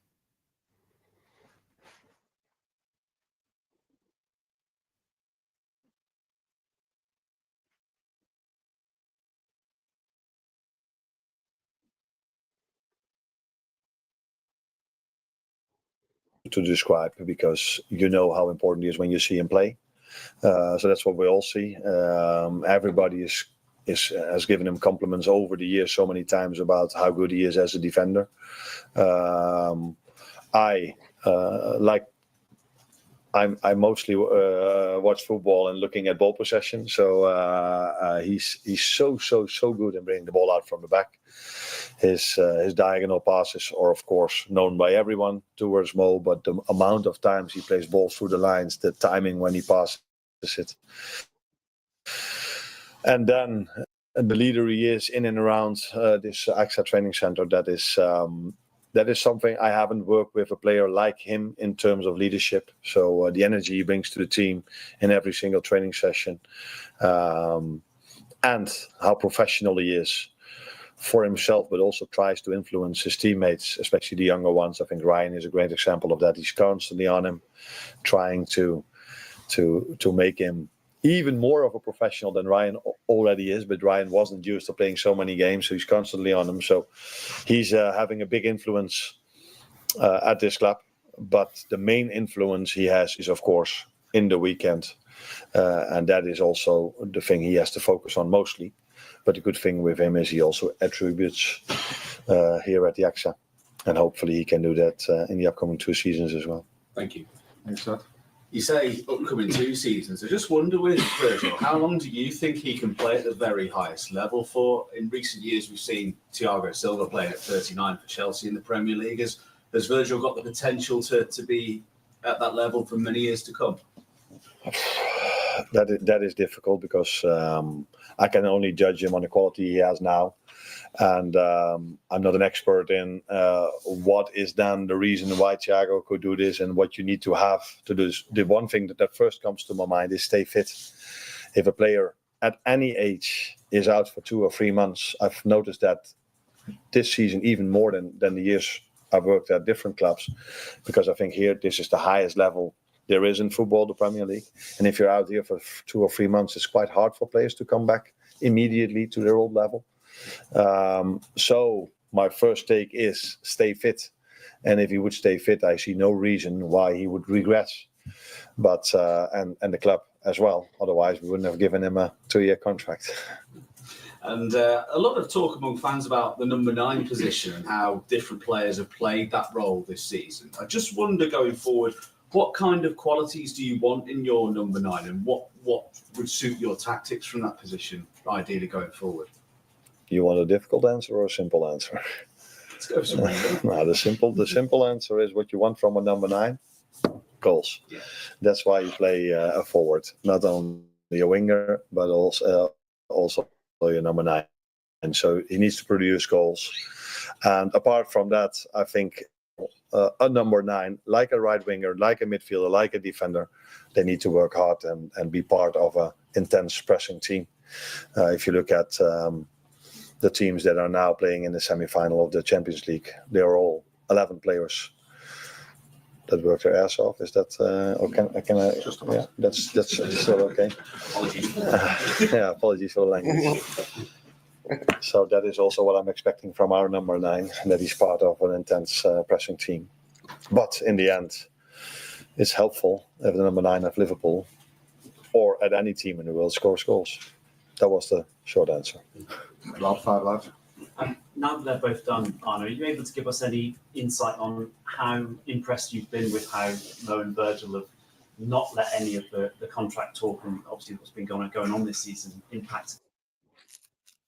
Your father died and you're sad. Come and join me. You know, when my father died, it took me a while to get over it.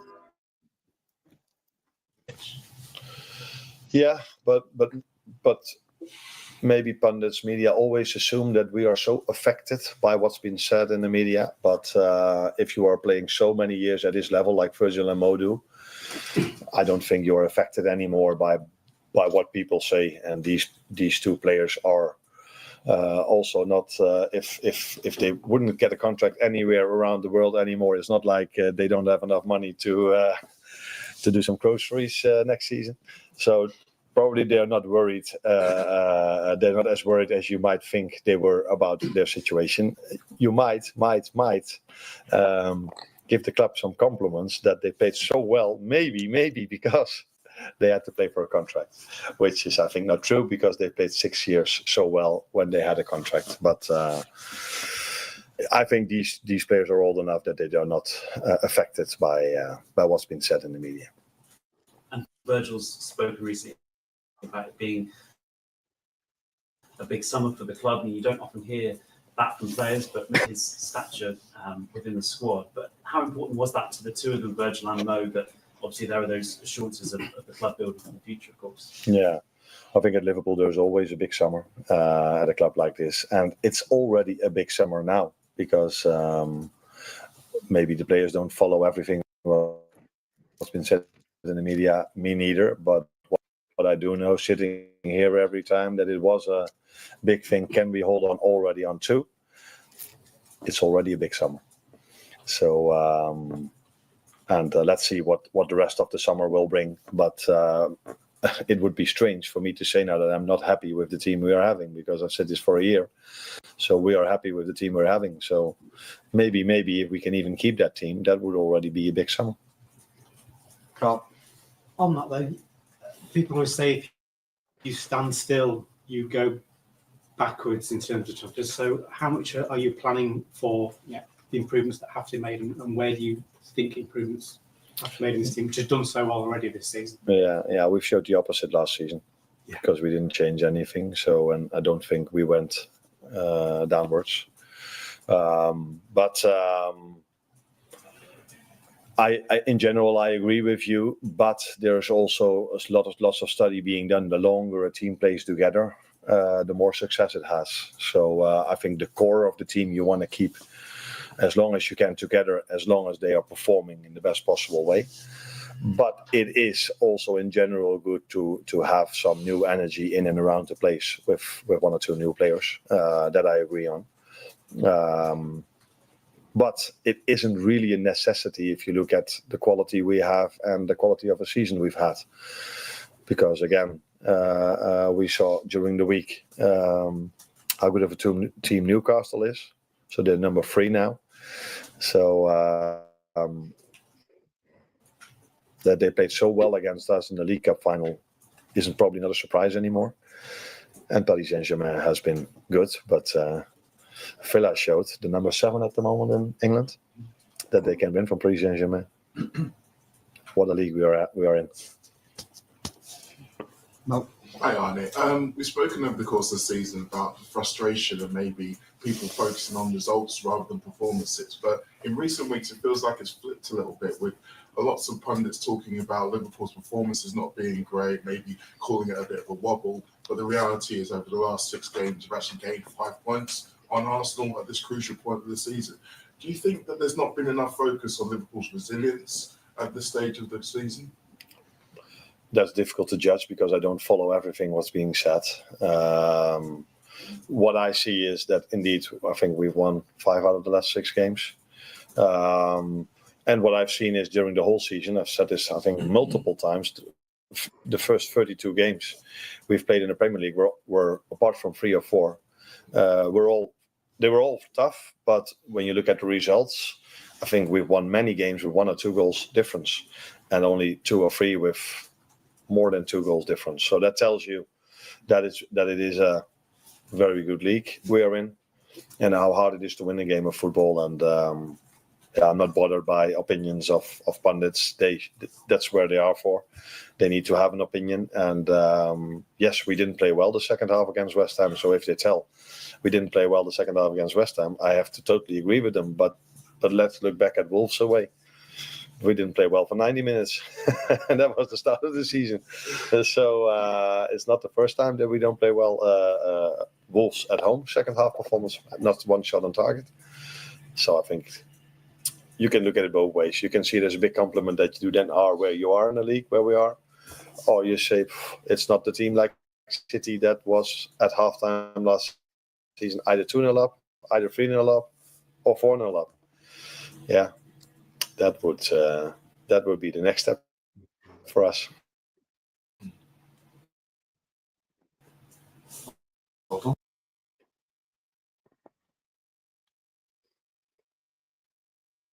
Okay. News. A whistle. That was good. That was good to hear that.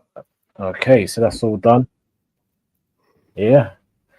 Big up Baz in the building. Baz, how you doing, bro? Long time no see. How you doing, Baz? Yeah, big up, man. Big up, everybody. Big up, chat. It's good to be back. Good to see you, Baz. Appreciate it. Thank you. Baz. So, Baz, since you it's been a while, man. It's so good to hear from you. What do you make from that press conference? There's some interesting points Arnie made. We'll start with you, Baz, and then you can go around JK and Lee. What do you make? What do you pick up from the press conference, in your opinion, Bazza? Same old Slot, really. Really, it's just very, very defensive with his team, and I get it. Look, he's been saying over the last couple of weeks or week, since obviously the two players had signed their new contracts, they just want to get this league done now, innit? So I think personally they know he knows that he needs to freshen up the team. But I think what they're going to do is just do this last 2 pulls out to get these 2 wins, and then we can focus on the summer. But he's not really saying anything that we don't know, innit? Like, we know, you know, in terms of the transfers and stuff like that for next season and bringing in players and stuff like that. It's the same with Liverpool, you know, when we talk about, like, you know, we need extra players in, we need quite a big change, you know. He just seems to, like, play everything down. And to be fair, he's, you know, they've done really well this season. You know what I mean? Like, we've had a little bit of a wobble, in my opinion, over the last month or so. But, you know, if I don't care right now, it's all about just getting the 3 points and, you know what I mean, that win these two games and we've won the title, and then we can worry about what's happening in the summer, really. No, that's fair enough, Baz. You make some good points. Some interesting points. Yeah, we'll go next. JK, what are you taking from the press conference? Some interesting little things. Slot making some quite blatant points without naming names, as we kind of guess. But yeah, what do you make of the press conference, JK? Same as what a lot of Baz was saying, stop being Slot, you know. He's not really talking too much. He acts like he's keeping things sweet, but then he don't with his actions sometimes, if you understand what I mean. I just feel like even he said we didn't have a good second half against West Ham. Why? You know what I mean? First half controlled it. Salah was all over him. Second half, Salah didn't get the ball. Why? So, yeah, but that was a proper Slot sort of press conference. Actions speak louder than words, and I think now he's got the time and the point gap to experiment. So he knows he wants to sell in the summer. And I think he's already made his decisions anyway, but I think he's missed a lot of opportunities where certain guys could have come in, done a job, and won games. Fulham, the Tottenham first leg in the League Cup semi-finals, Newcastle, PSG, all these games, bro. And I think Slot is too happy with picking the same team, and that's what a problem is for me. If something's not working well, you got to replace it, don't you? So we'll see tomorrow with the lineup. Problem if he tries to carry on doing it next season, because this ain't the Dutch league where you can just use like a nucleus of 14 or 15 players mostly. He's going to need to use more in this league, and we've seen the burnout, didn't we? Like around the time of the Paris game, and then the Newcastle final. And just because he used to use players like Endo and Elliott and Simicast and all the others that he hasn't used, Chiesa, probably all of them should have had more of a shout. So hopefully next season they'll have been replaced with players he does actually have faith in, and then we won't get this burnout like towards the end of the season. We'll stay fresh, hopefully. You know, because we'll have an alternative, hopefully, to him and to grab Merchant McAllister in midfield. So next season they won't have to play like all the games.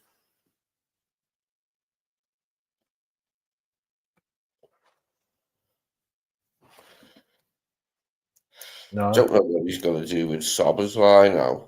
Don't know which way he's going to go on Szoboszlai. I don't think he'll give up on him.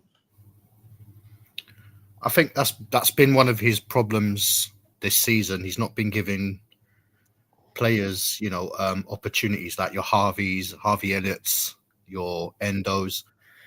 And when these players do come on, because obviously the first 11 that he picks quite often, they're tired, they're stumbling, you know what I mean? And when these players are coming in, they're coming in cold. They haven't played, you know, many games. They're going to be rusty. It's just the way things are. But when I look at Slot, and even when he was at Feyenoord, he didn't really have a big squad. And I think he's someone that doesn't like to play with a big squad. When I look at the summer, when we lost a lot of the youngsters, I'm not saying all these guys would have started, you know, like, you know, the Koumasses, the Baseciches, and all these players that have gone out on loan or some have been sold.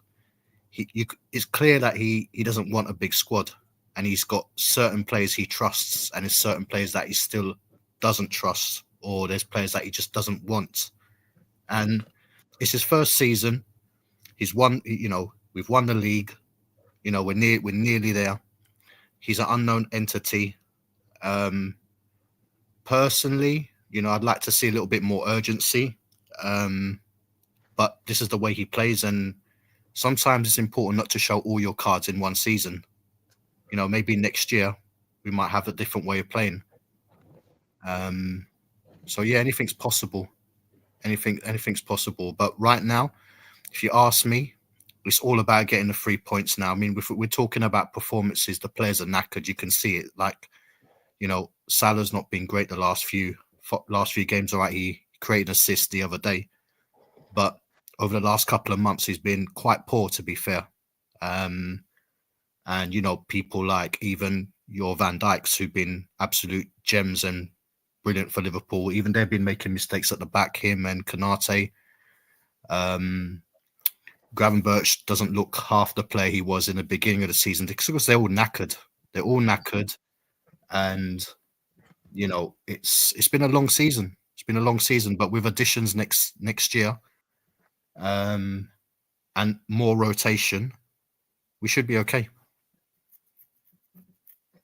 Yeah, but don't worry, bro, that he don't really realise that these guys were knackered. Like the Southampton game. Yeah. I don't know where Cardiff came from. The Southampton game, like, why didn't you realise we got a big week coming up? I'll rest this guy, and this guy. Them four ain't getting no minutes. I'm gonna put in Jones, Endo, Tsimikas. He admitted, didn't he, that he shouldn't have played Szoboszlai, but he should have admitted that he shouldn't have played Gravenberch either in that one. Exactly. I didn't want to see Gravenberch against Southampton. Yeah. Oh, come on. None of them. Yeah. Like, if Jones and Endo can't play against them, like, they shouldn't be at Liverpool. So he's sort of embarrassing them, the squad players, thinking, you know what?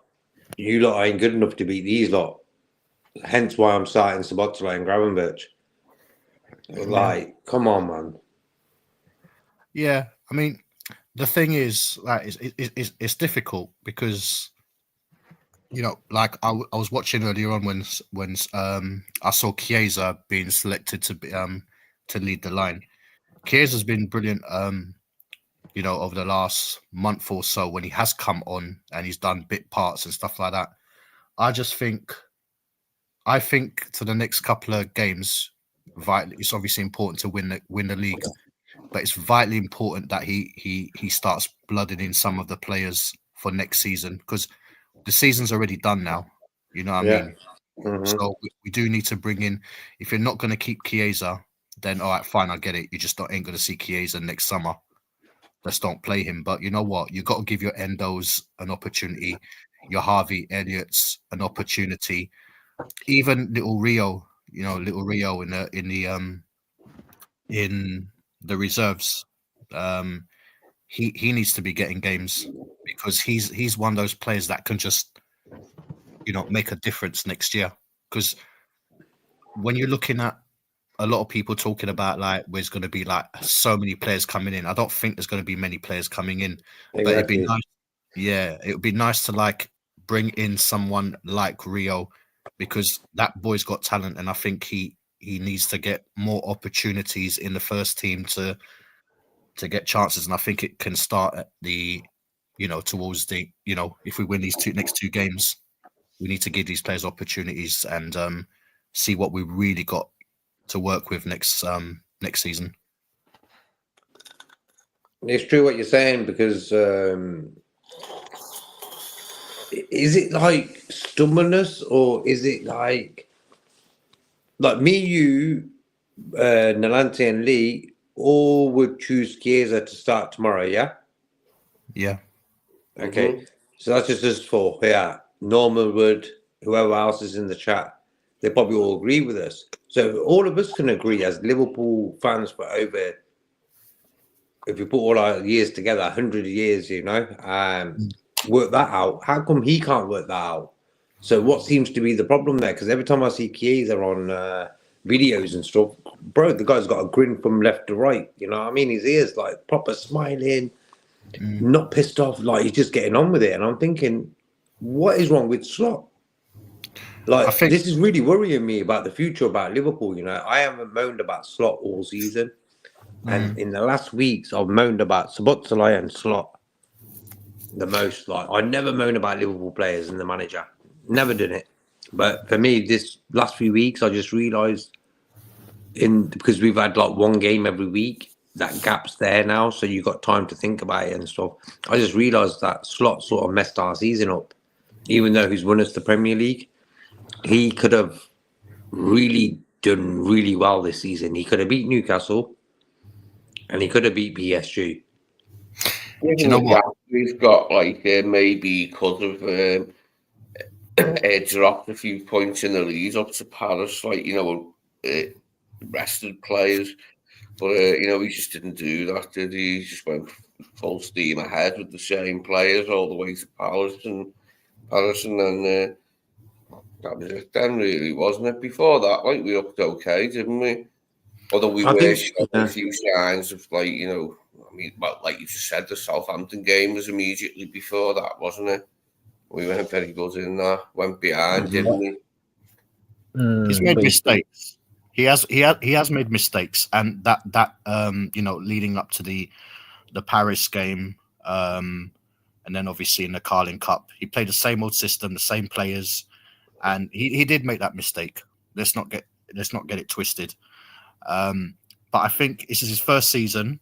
His first season, he's trying to establish himself as one of the you know, managers that you don't F with, kind of thing, like towards the team and maybe players. So he's just creating his identity. Now, whether that's a good thing in the long run, where he's a bit too stubborn, or the arrogance could get him, or it could be a genius thing because people don't know how to take him. And then remember, he's inherited this team. The Chiesa thing, I mean, I love Chiesa. I think he needs to get opportunities as well. It's obviously a bit difficult because Salah's had a brilliant season in it, and he was probably there to contest, but he could have easily gone to the left or playing forward. Exactly. Yeah. But the thing is, I don't even think he wanted Chiesa. I think that was an FSG signing, and this is a team that he's inherited.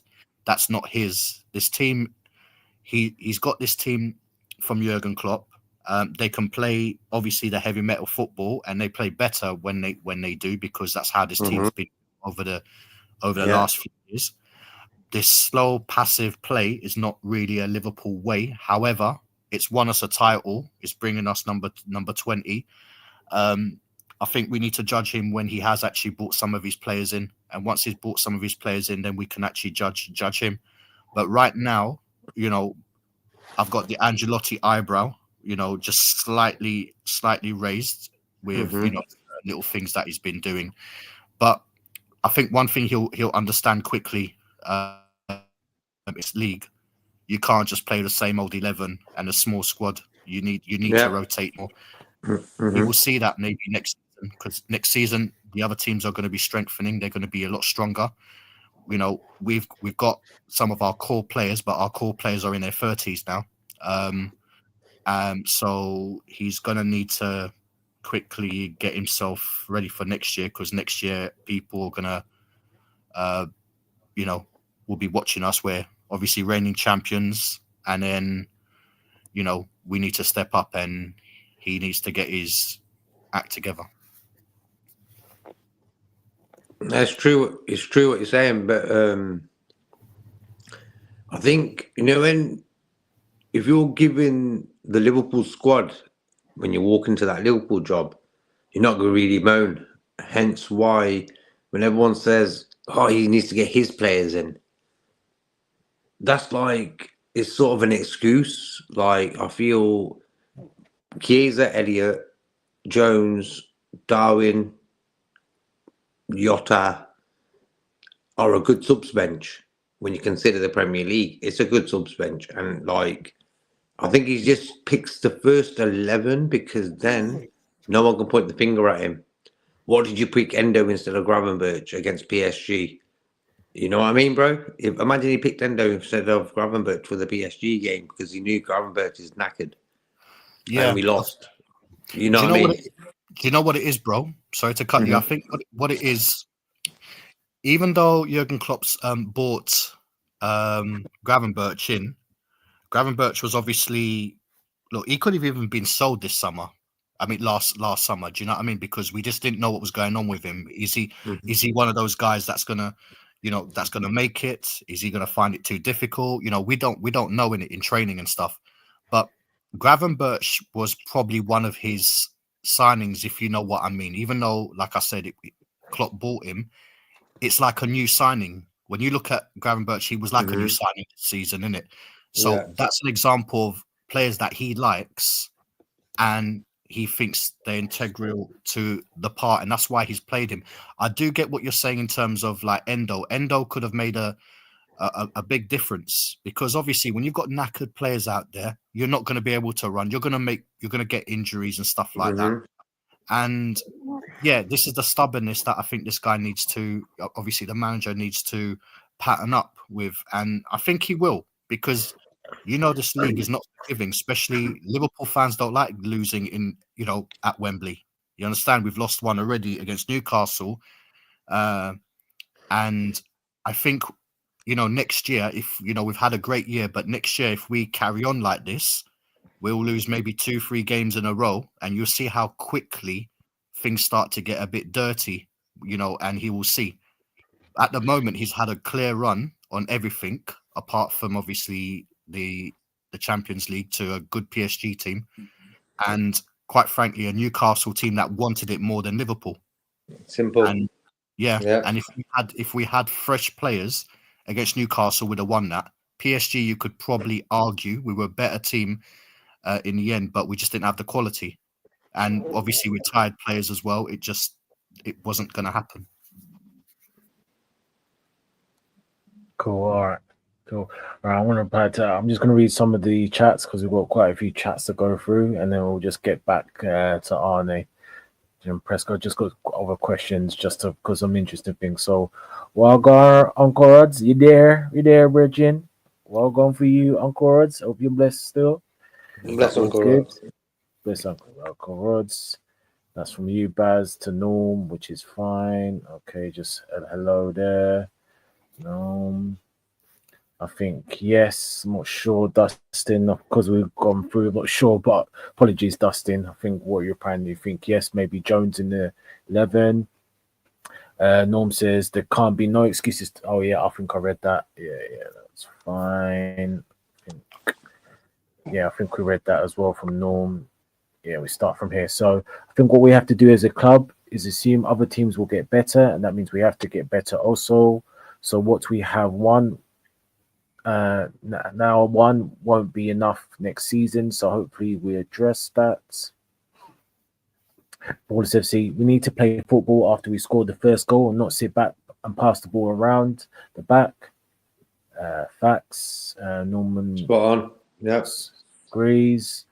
Ballers FC at Norm. It's frustrating to go for the kill, put the game to bed when you have the chance. When we take the lead, Kanati passes it to VVD. Dali, who passes that back to VVD? Rinse, repeat. Okay, Norm agrees. Fulham. What was that about? Cooking meat in the dressing room? Nah, that's fine, man. Just taking the mick at the cone, man. Oh, big up Abdul. Abdul says, hey, Fozzy and everyone. How's it going? Like, comment, share, subscribe. God bless you, Abdul. Thank you. Please do, guys. Leicester versus Liverpool. 2 more games, and winning is crucial to win the Premier League trophy and build confidence. You never walk alone. Big up, Abdul. Okay, a lot of hellos in the chat. I like that. A little communication from the chat. That's cool. Wi-Fi slow settings. Apologies, probably talking about the press conference, but don't worry, we've got it out there. Ballers FC, big yourself up. Abdul says we require a decisive victory rather than 1 goal difference. The recent games in the Premier League hasn't been convincing wins. We need other players to chip in with goals. That's right. I'm not sure what that's about Ballers FC, but you can elaborate. Abdul says, our play has been very sloppy. Mistakes, fatigue, and tiredness with this small squad. He does, or maybe he doesn't rotate the team. I think he meant to say. Oh, rotate rest. Okay, yeah, I thought that's what he meant. Okay, for the press conference, you got to take it with a grain of salt. Some questions were dodged, and some answers were pretty political. Yeah, that's a fair assessment. And Ballers Take he said he's already going to be a big summer with PVD and Salah, saying that shouldn't be the case. That's separate, which should have been done months ago. Facts. Arne Slot doesn't really challenge FSG about transfers, ownership, and the small squad in press conferences. Well, I mean, to be fair, Abdul's just got in, so he will, but you just got to give him time. He should use Chiesa, Kwanzaa, Elliot, Endo in the starting lineup. I mean, we're going to get into that, but I agree, Abdul. Facts. Abdul next says LFC. Let me see. LFC small squad, knackered, sloppy, tiredness. Okay, we'll go back to that list. Abdul, that's a long list, but we'll hear you on that. In terms of people to get rid of. Big up, Dara. Hope you well, my friend. Hi, Dara. How you cool? Pick up. And little highs. There you go. Lee showing the side. How you doing, Lee? I tell you. Good, thanks, Dara. Little highs. Hi. Oh. But Hi. Howdy. But all right. So getting onto that, there's two questions I'm going to ask you guys. Lee, you've been a bit quiet. I'll start with you, and then there's something I wanted to ask Baz because he's been a while. Lee, the first of all of you, the first question is, what do you make of Slot's comments with? Actually, no. There's two parts. So in terms of the press conference, there's two things that stood out for me because he said the boring trend. The time, and he defended his record in the Premiership, which I'm gonna actually know. I'll park that to the last bit. But just for the two answers, what do you make of this number 9 thing? I mean, we all know, but again, without naming, was it just at Darwin, or do you think he was aiming it at Jota as well? And is it the case that he knows what he wants? And does it case will be both of them go? And the second question I'll ask in regards to that is, what do you think Slot has planned to cook up? Because VVD saying, questioning VVD, he knows. Does VVD know more than what he's letting off? Has he been in contact with Slot and Richard Hughes, Edwards about what we're going to do in the summer? I mean, what are your thoughts on both the comments? Because I thought those were the two stand-up comments. So we'll start with Lee first. What do you think? Yeah, it would have been amusing if he would have went for the difficult answer rather than the simple answer and explained exactly what he wanted. But he said, here's the easy answer, someone that scores goals. And I don't think it was probably aimed at anyone in particular. He was just saying, I want a forward that scores goals, which is, pretty basic ask of a forward, isn't it, that you get your goals at number 9. And the other thing, what do you think? What did you ask? Do you think Virgil's had any talks with them about are they signing players? Do you mean when he signed his deal with him being captain? Maybe, maybe he said, what have you got planned in the summer? You bring a new blood in because he'll be expecting it, won't he? I think a lot of people are now, aren't they? They're expecting quite a bit of coming and going in the summer. So I hope the players are well, with him being the captain, Virgil, I hope he is involved a bit. It was nice to hear Slot talk about Trent, saying how good a fullback he's been in the last 7-8 years. And it was good that he put that in, you know what I mean? He said about his balls and that, and his abilities to split the lines, passes, and his diagonals. It was nice to hear that as well. So it's all looking good, actually. It's all looking good up up until now. Then we got another week for Spurs. Is Gomez on the comeback trail? Is he, Lancy? Yeah, he'll be Got a back. chance of maybe having some minutes before the end of the season. Yeah, he'll be back before the end of the season, Lee. He will be. He'll get some game time. He'll be. I mean, game time or fit, but he'll be back. What do you think about the prospect of a move for him? Say if somebody came in again for him in the way that Newcastle were interested last summer, wasn't it? It was after he got his place back in the England squad because he played loads of games last summer in loads of different positions for us, didn't he? He even played the number 6 as well as left back, right back, left centre back, and right centre back. That's 5 positions he played last season, Joe. And he got back in the England squad, didn't he? And Newcastle were rumoured to be interested, weren't they? So there could be a club like Newcastle come sniffing around for Joe. I'd probably rather keep him because he's dependable, and he's settled here and everything. It'd be another outgoing. Do you know what I mean? There's already going to be quite a few. I'd rather we kept Joe. No, 100%, Lee. You know my thoughts. Well, we'll go into that about my guy Joey G. But yeah, Baz, what's your opinion on the 2 points I made? The number 9 and VVD knowing more than we let off regarding to future summer transfers. What's your opinion, Baz? Okay, so in terms of the VVD one, I think he loves Liverpool. He's Liverpool's captain. He cares about the club. It was always Liverpool. That's what he was saying. Yeah, I think no one's going to really want to commit to a sinking ship in it. So we definitely, I think he knows something's going to happen. There are going to be players. I mean, he could play for any club in the world right now, or go to any club right now that's going places. The fact that he's committed himself again for a couple of more years at Liverpool could be 2 reasons. Could be because he's just kind of settled at a big club. The other thing could be he knows that there's going to be an interesting summer coming. I have a feeling we will bring in some players. How many? It could be depending on how many leave. And again, that could probably link up with the second question in terms of forwards, because I love Jota. I think he's, aside Salah, he's probably the most natural finisher. But I'll be real. I'm concerned. I'm obviously a bit more concerned. Well, not more concerned, but it's got to the point now where the 2 forwards, I think, do need to leave now. Nunes, for obviously the obvious reasons. It's such a shame because it's just not kicked. It's not just gone well for him at all. Good work rate, but ultimately he needs someone to score goals. And that's what Nunes' job is, really. It just hasn't worked out for him in terms of that side of things.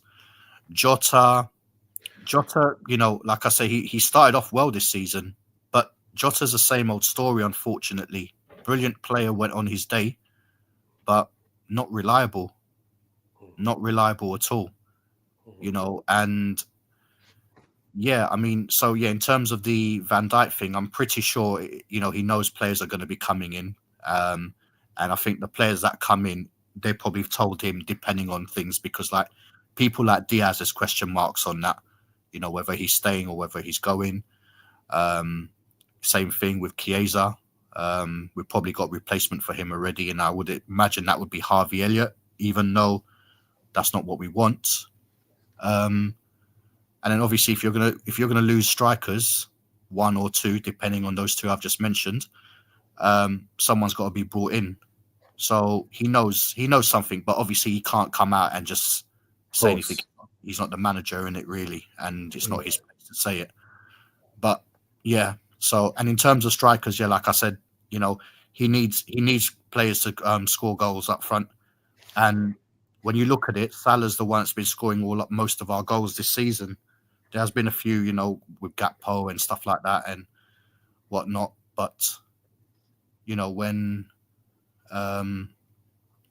when Salah has these days that he doesn't score, who else is going to step up to it? So I think he needs a striker. He's going to look for a striker, and he wants a number 9. And I think of recent times, of last few years, we've been linked with people like Isak, Delap,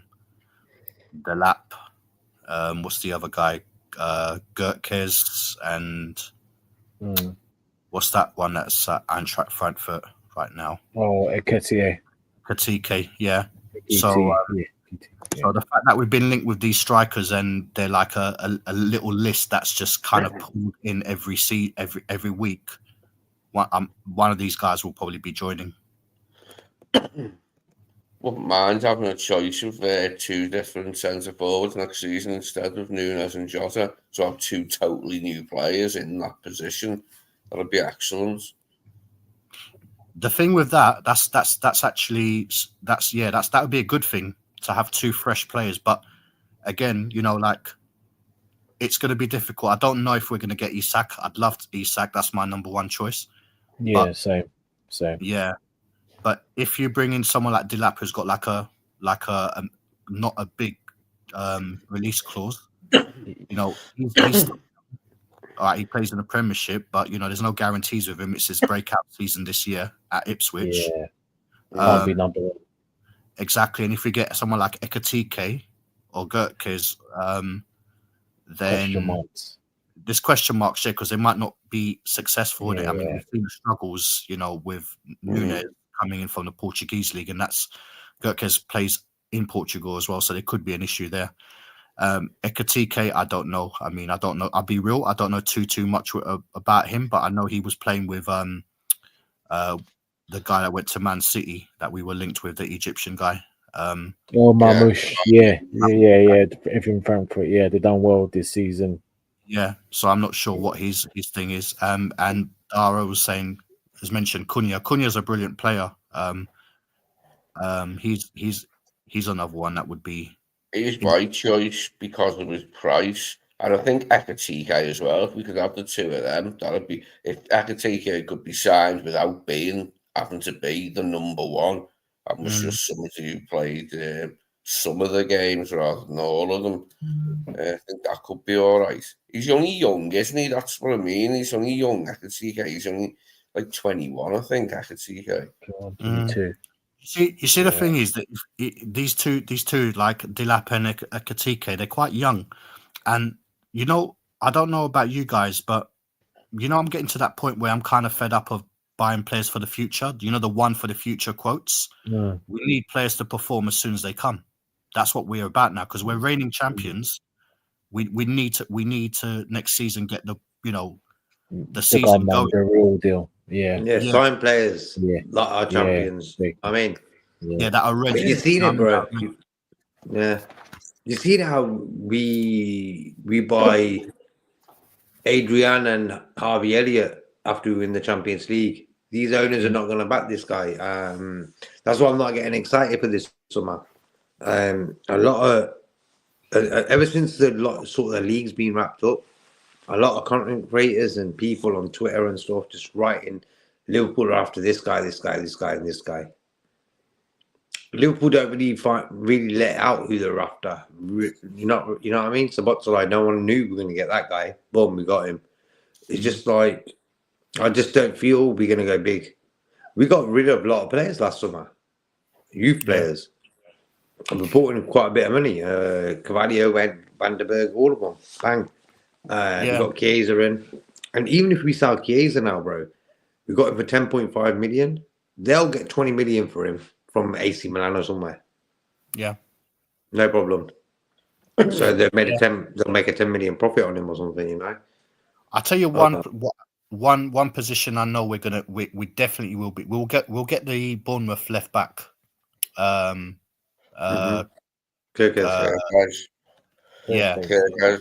What do you think about Hussein, the centre half at 20? Hyson. Yeah, Hyson, yeah. I think he'd be brilliant as well, but I think that probably depends on how bad Real Madrid want him and and obviously the fact that Ibu's the next one that's contract's running down. Personally, I'd get both of them. I think these are players that can step in. They're not the one for the future ones. They're You'd love players. to get both of them, wouldn't it? Like centre half and left back. Yeah, And be able to get a midfielder That's and helping a me. couple of forwards. It's quite an extensive shopping list. I think we might actually need 2 midfielders, never mind 1. And there's also the thing about right back. I mean, if Connor's not fit, I don't mind Joe at right back, like, but he's not a right back, and neither is Jarrell. They are centre halves primarily, Joe and Jarrell. I think that's scary. That the right back situation for me is very scary because I love Conor Bradley. I've already, in my opinion, Trent's gone. Yeah, so now I'm looking at. I think the way Slot spoke about him then, saying, "Oh, the last 8 years," I think he was saying, "Yeah, nice one." Bye. So the thing, like he was letting us know, sort of thing. Quietly. Bradley's brilliant. The only issue with him is injuries. Yeah. That's the problem. And then, we're going to have we do definitely need to get someone in my opinion. And remember, we're going to lose a lot in terms of creativity when we lose Trent. So Bosley and any number 10s. Harvey Elliott's done brilliantly, you know what I mean? Like when he comes on, like in terms of advanced passes and stuff. But, we lose a lot with Trent, and Conor Bradley's a bucketeering right back, and he will be good, but he will pull hamstrings, unfortunately, or he will have muscle strains and stuff like that. But for some reason, I'm getting the impression that, that they really believe in Conor Bradley and they don't want to spoil his development. But, you see what it takes, an injury, and then, we struggle. And then, we've got someone like Joe Gomez. I love Joe Gomez. I'm a big fan of his, but the problem with him as well is injuries, serious injuries. And then Kwanzaa is, he's recently been playing right back as well. He's not a right back. It's as simple as that, So it's a concern. But, like you said, that Liverpool don't really talk about their business a lot like that. We just we'll just get a player that no one's heard of, or, we're thinking of Frimpong. We'll probably get someone that you haven't heard of, and he'd be good. But it'll be interesting. Yeah, we've got incoming players that are needed. We've got a lot of positions we need to buy for. Yeah, but what Slot said in the press conference is he's pretty happy with the squad. And I'm thinking, you're not, though. You know what I mean? He said that in the press conference we just watched. So you understand what I'm saying? He says one thing and does something else, because he was on about the summer. I think the guy asked him. The thing is, he says that, but you can clearly see he doesn't trust the players that he's got on the bench. So clearly, he can't win. He can't win the league and FA Cup and Champions League with the squad that he has, because it's 12, 13, 14 players max that he probably trusts, if that. So he's saying these things because he's just doing what every Liverpool manager does, which is what they've trained to do, to be when they become the press officer talks to them and stuff like that about what you can, what you can't say and stuff like that. He's just doing what every Liverpool manager does. They ain't going to talk about who they want to buy and stuff like that, because as soon as you mention, we need to get a midfielder in or a right back in, other teams are going to know, Liverpool in for right back or left back, right? Let's tax them. And I think he knows. Play the game. Yeah. No, 100%. 100%. But I think what the problem is, actually, JK, you can just stir round up and we'll just freestyle. Because there's good conversations going on here. And big up the chat, like, share, and subscribe, press the like button. If you want to come on, let us know in the chat. Come on, man. There's a party. There's big discussions. Big things are going on over here in the chat. Yeah, big things are going on in the panel. But JK, what's your, just in reference briefly about Slots, the number 9? I need my number 9 to score goals. Would you think it's a direct dig in to Darwin and Jota? and the whole VVD. You know, obviously, you know, we've done about the contract signing about it's him saying, you know, VVD will be a big summer, and him allegedly knowing what's going to happen this summer for us. Those two bits, JK. What's your opinion? Well, I'll start off with the number 9 one. That's a bit sort of, would I say rude?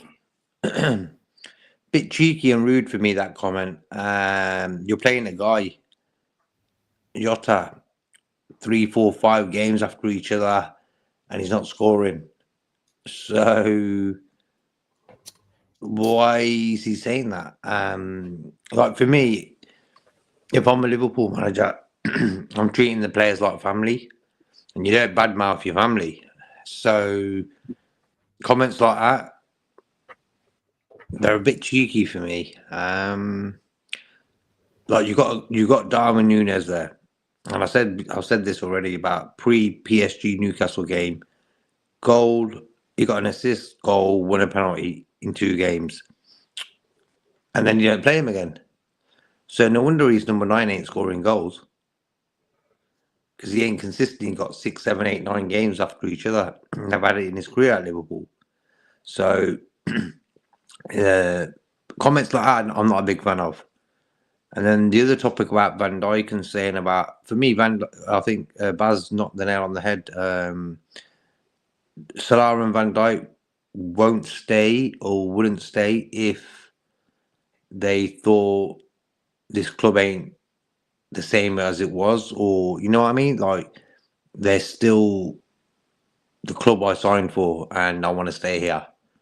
So I think that's a big sort of major news, that Salah and Virgil.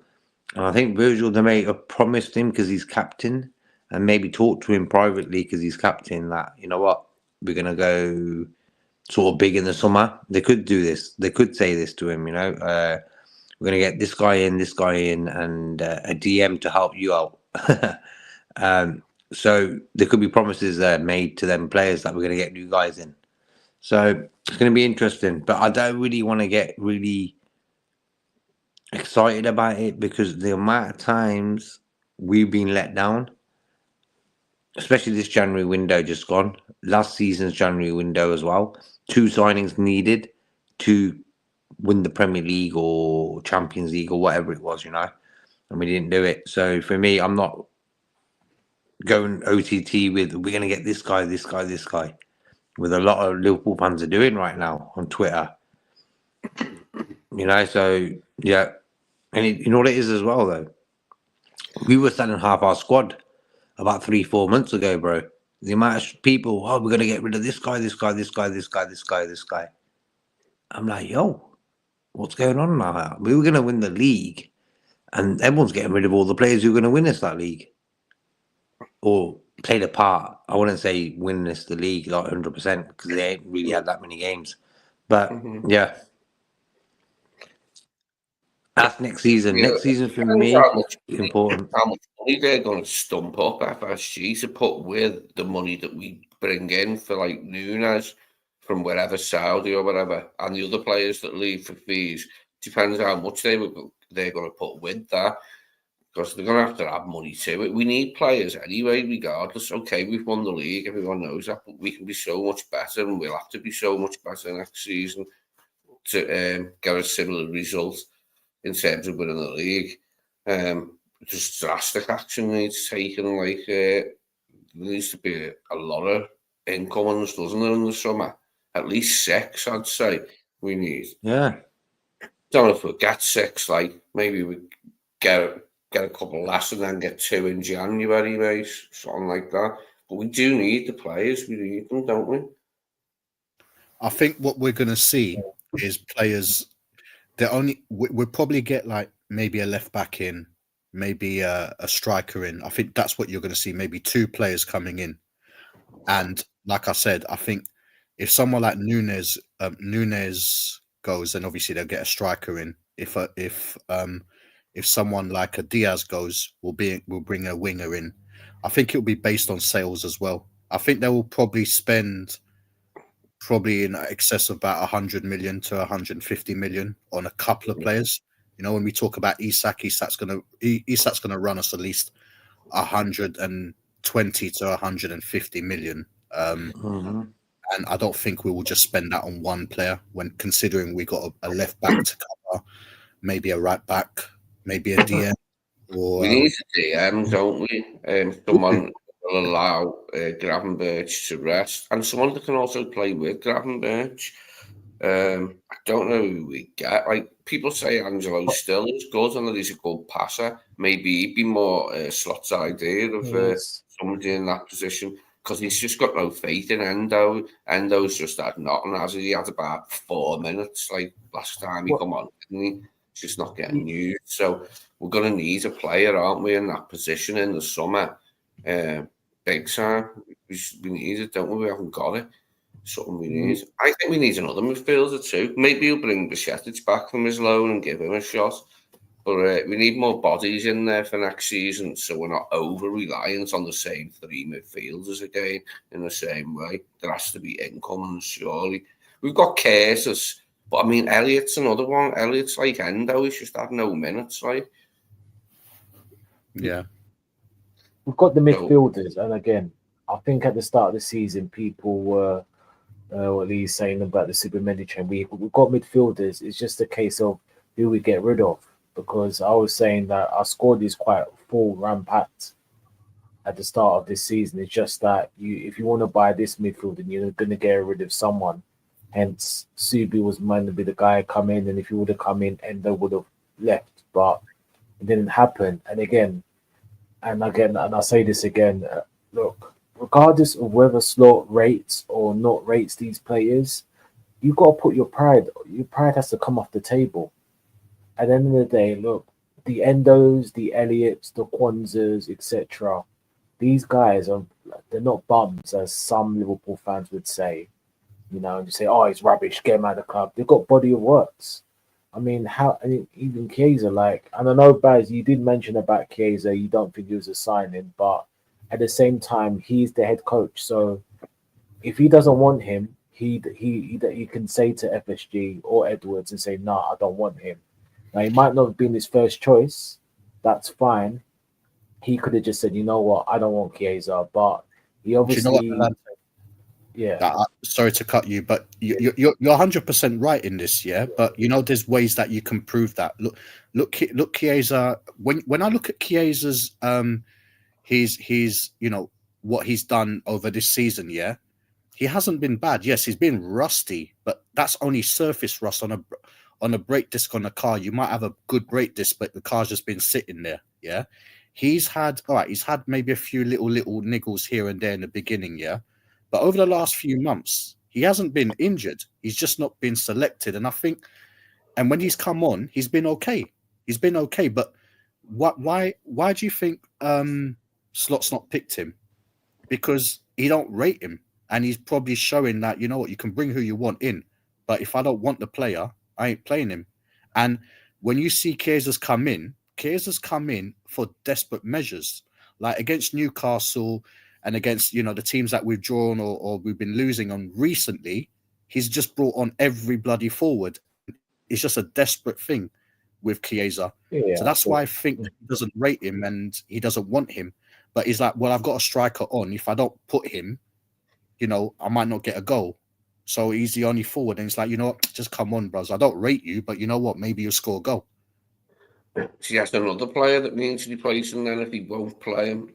I mean, the stubborn streak can be good in coaches, like, as long as they're stubborn about the right things. I just hope that he changes his mind about using a small squad and sees that, like, he's had a season now. It's his first season to acclimatise. Hopefully, after this season, he'll realise, I can't do it with a small squad. Yeah, that's what I said. That's what I said, Lee, in the beginning. Yeah, like, you know what? Right now, you can argue and say, you know what? We've won the league. That's probably the biggest thing. All right, the Champions League. People would either say Champions League or the Premier League. That's what they want to win. Either one. Liverpool, we just want to be close to Man United and beat them in terms of like winning Premier Leagues in it or like league titles. We don't need to worry about Champions League because that's why the summer's so important. If we can retain it, we go 21, which is ahead of them. Exactly. And you know, I think he's going to realize, you know, like I said, this team's been very successful over the last few years. It's just been Man City. You know what I mean? Man City have been challenging us, and obviously the year before last year, you know, we had to like redo our midfield. Otherwise, we could have contested Man City again. But I think what you'll find is like he won a league this season. All right, we're probably, and my opinion, we were the best of a bad bunch. And I know that might be very controversial, but you know what? This league this season's not been that great. When you look at the teams that were supposed to challenge us, we didn't think we'd be in this position, but we've, you know, fair play. We've won the league. We've been the better team over the, you know, at the end, 38 games. But next year, if we got the same mentality in the same squad, yeah, you know, we're going to struggle. Arsenal will improve. They'll learn their lesson. Surely they'll go buy a striker. Man City will be up there again. Chelsea might get a little bit up. You know. Do you think Rodri will be the same player when he comes back? I mean, it wouldn't wish further injury on him. Like Rodri is going to be. He's going to struggle because that team at the moment, City, are in some kind of they're in a rebuilding process, and the players that they brought in personally, apart from Mamouche, haven't been that great. You know, those two defenders that they brought in, the Brazilian and the other guy. Silva might be off as well as De Bruyne. De Bruyne's gone, but to be fair, De Bruyne's not really been. He's been injured for a lot of the season. We haven't seen him much for a while. Yeah, Bernardo Silva's still been playing, and he might be off though at some point. Then mightn't he? He's going to be off for the last 5 years. But yeah, he's going to be. Yeah, he's permanently off, isn't he? Yeah, but I think, you know, the arrogance he's gonna see. If he's gonna be arrogant and he's gonna be losing games because of his stubbornness, you know, we're a club that, you know, we voice our opinions, our fans, and he will know quickly you need to pattern up and start rotating or buying players and stuff like that, because ultimately your neck's going to be on the line. Just because of arrogance, I wouldn't do that. I'd be really disappointed though if the owners don't put a sizable wedge up for the transfer fund in the summer. Doesn't have to be the biggest one ever in history, but just enough money for us to buy the players we need. And hopefully there'll be players available at reasonable prices. Hopefully we'll have identified players already and are just waiting to put it into action in the summer. Well, that would be the best case scenario. Worst case scenario is that we haven't scouted anybody and we're biding our time, so to speak. But I don't think that'll be the case. He must have identified players by now in the year that he's had Hughes and Edwards since he come back in the years ago. Now. He went to Zubimendi, he didn't get him. I don't want that to happen again in the same way that Caicedo and Lavia turned the star and then Zubimendi. Don't want us to go for somebody who doesn't come. Although, if we did and still got a good player, I wouldn't mind. When Caicedo didn't come, I was pissed off. Then we got Gravenberch. Oh, wow. Okay, I wasn't. I wanted Gravenberch. I'll be what is I asked for time. I wasn't too fussed about Caicedo. I just thought we were begging hard for him too much, and it's a kind of embarrassment because you kind of knew. Well, the best war again is probably miscommunication, but you kind of knew he was going to Chelsea, but someone miscommunicated on, gave us the wrong info that he was willing to come to us. Hence, but yeah, I wasn't really bothered about Caicedo. He's a good player, but I just think he's a bit. Yeah, we'd already brought Mack in and Sobel, haven't we? We haven't got anyone for DM, like Caicedo and Lavia said no, and then we got Gravenberch and then Endo right at the end of the window. To be fair, Caicedo's brilliant this season. I haven't seen that much of him. Like he's a reasonable player, but like it's Chelsea for you, and you know they did that with Enzo Fernandez. You know, just went out and just like throw million on it, didn't he? Like, just like before anybody else even moved. I mean, if you look at the difference between the year before last, when we tried to get him, he had a poor season, and Lavia obviously was injured for all of most of the season. But this season, Chelsea, you know, obviously when Chelsea had that little spell mid-season where they were just like, you know, getting into that top 4 thing, they were looking good. A lot of their defensive play and midfield play was coming from Caicedo, and he was brilliant. But again, you know, Chelsea and that team, you know, hit a cliff. It ends up working out better for us getting Gravenberch. Remember Caicedo's tackle on Gravenberch in last season's Carabao Cup final?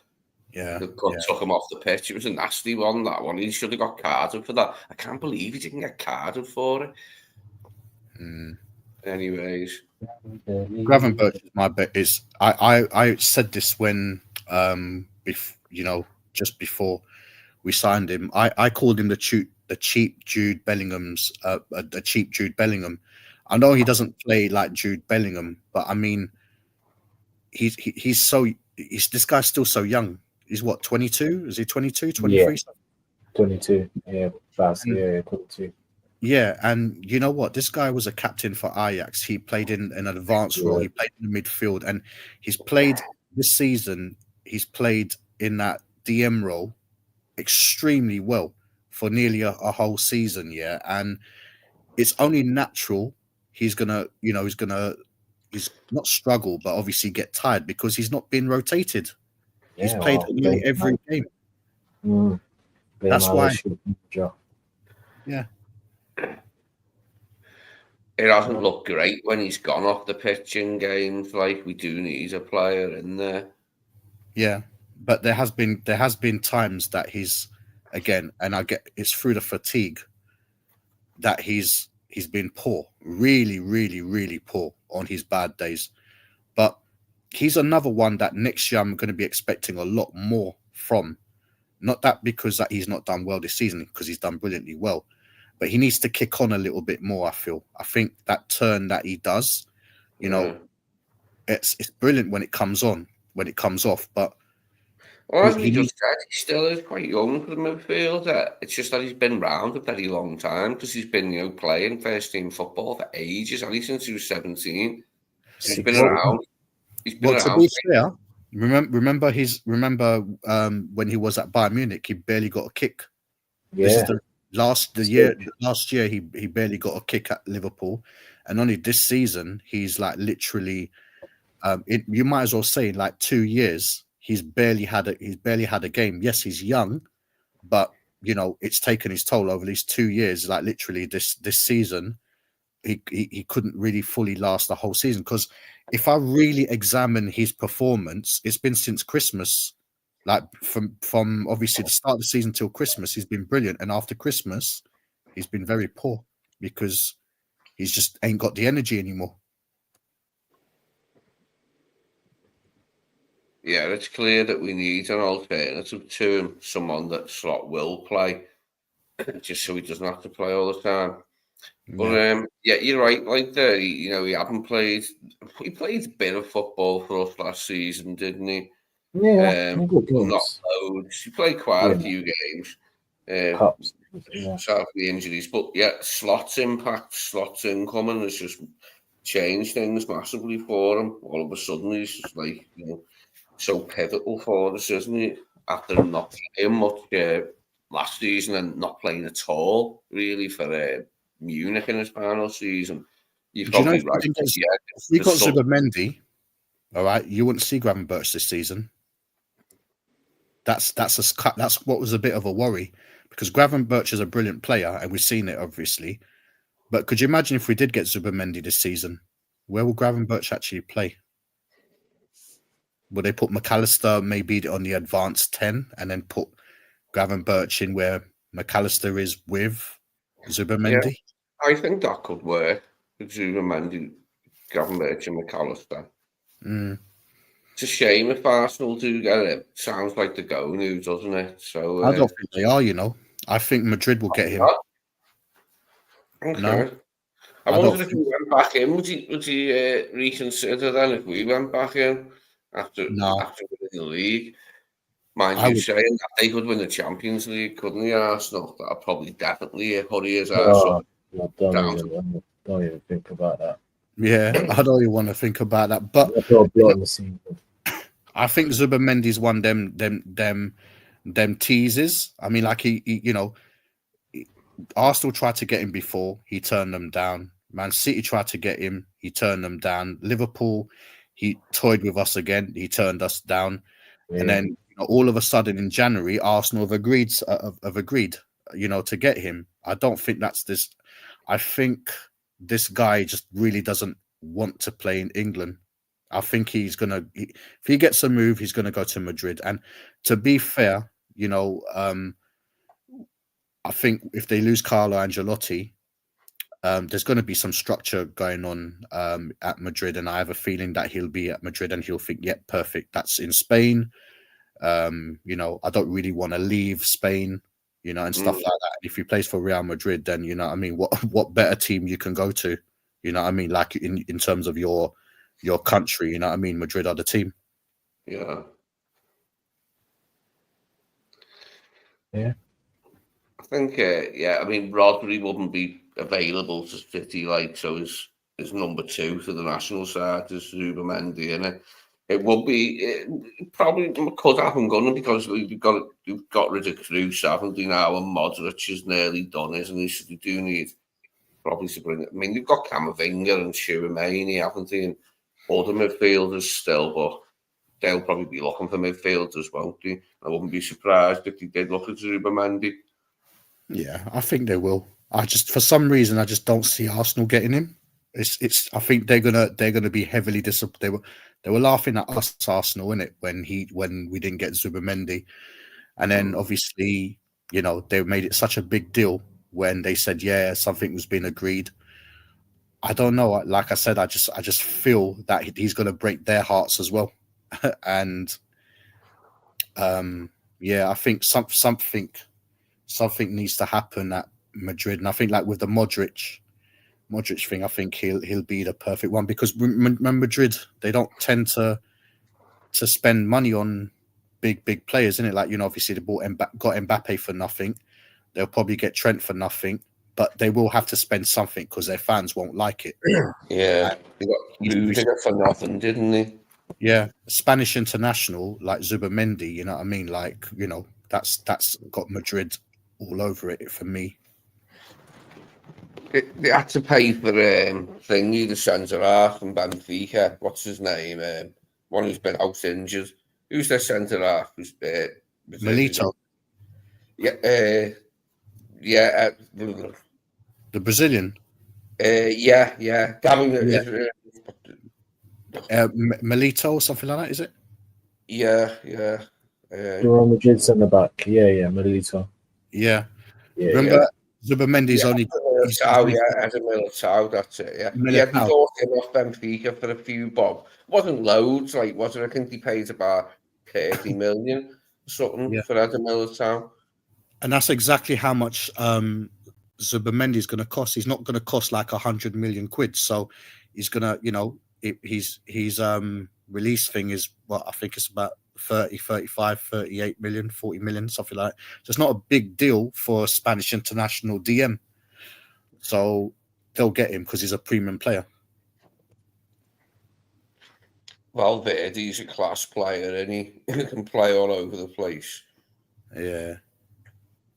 I don't know who Madrid will get when Ancelotti leaves. Maybe they'll ask Alonso to come back this summer. Maybe not, though. I think Alonso will end up there, It would seem a likely destination at some point, wouldn't it? That he'd end up there. Or maybe even at Munich. I don't know. I think, Munich, they're odds on to win now, isn't it? Yeah. So I think obviously Company's done all right this season, isn't it? Like to win that. Obviously they've got in the future for Alonso, Madrid and Munich would be shoutingly with him playing for both of them. So would we still, I suppose, with him playing for us. But How long the contracted Slot sign? What's his contract? Is it 4 years? Is it standard 4 years? Was it?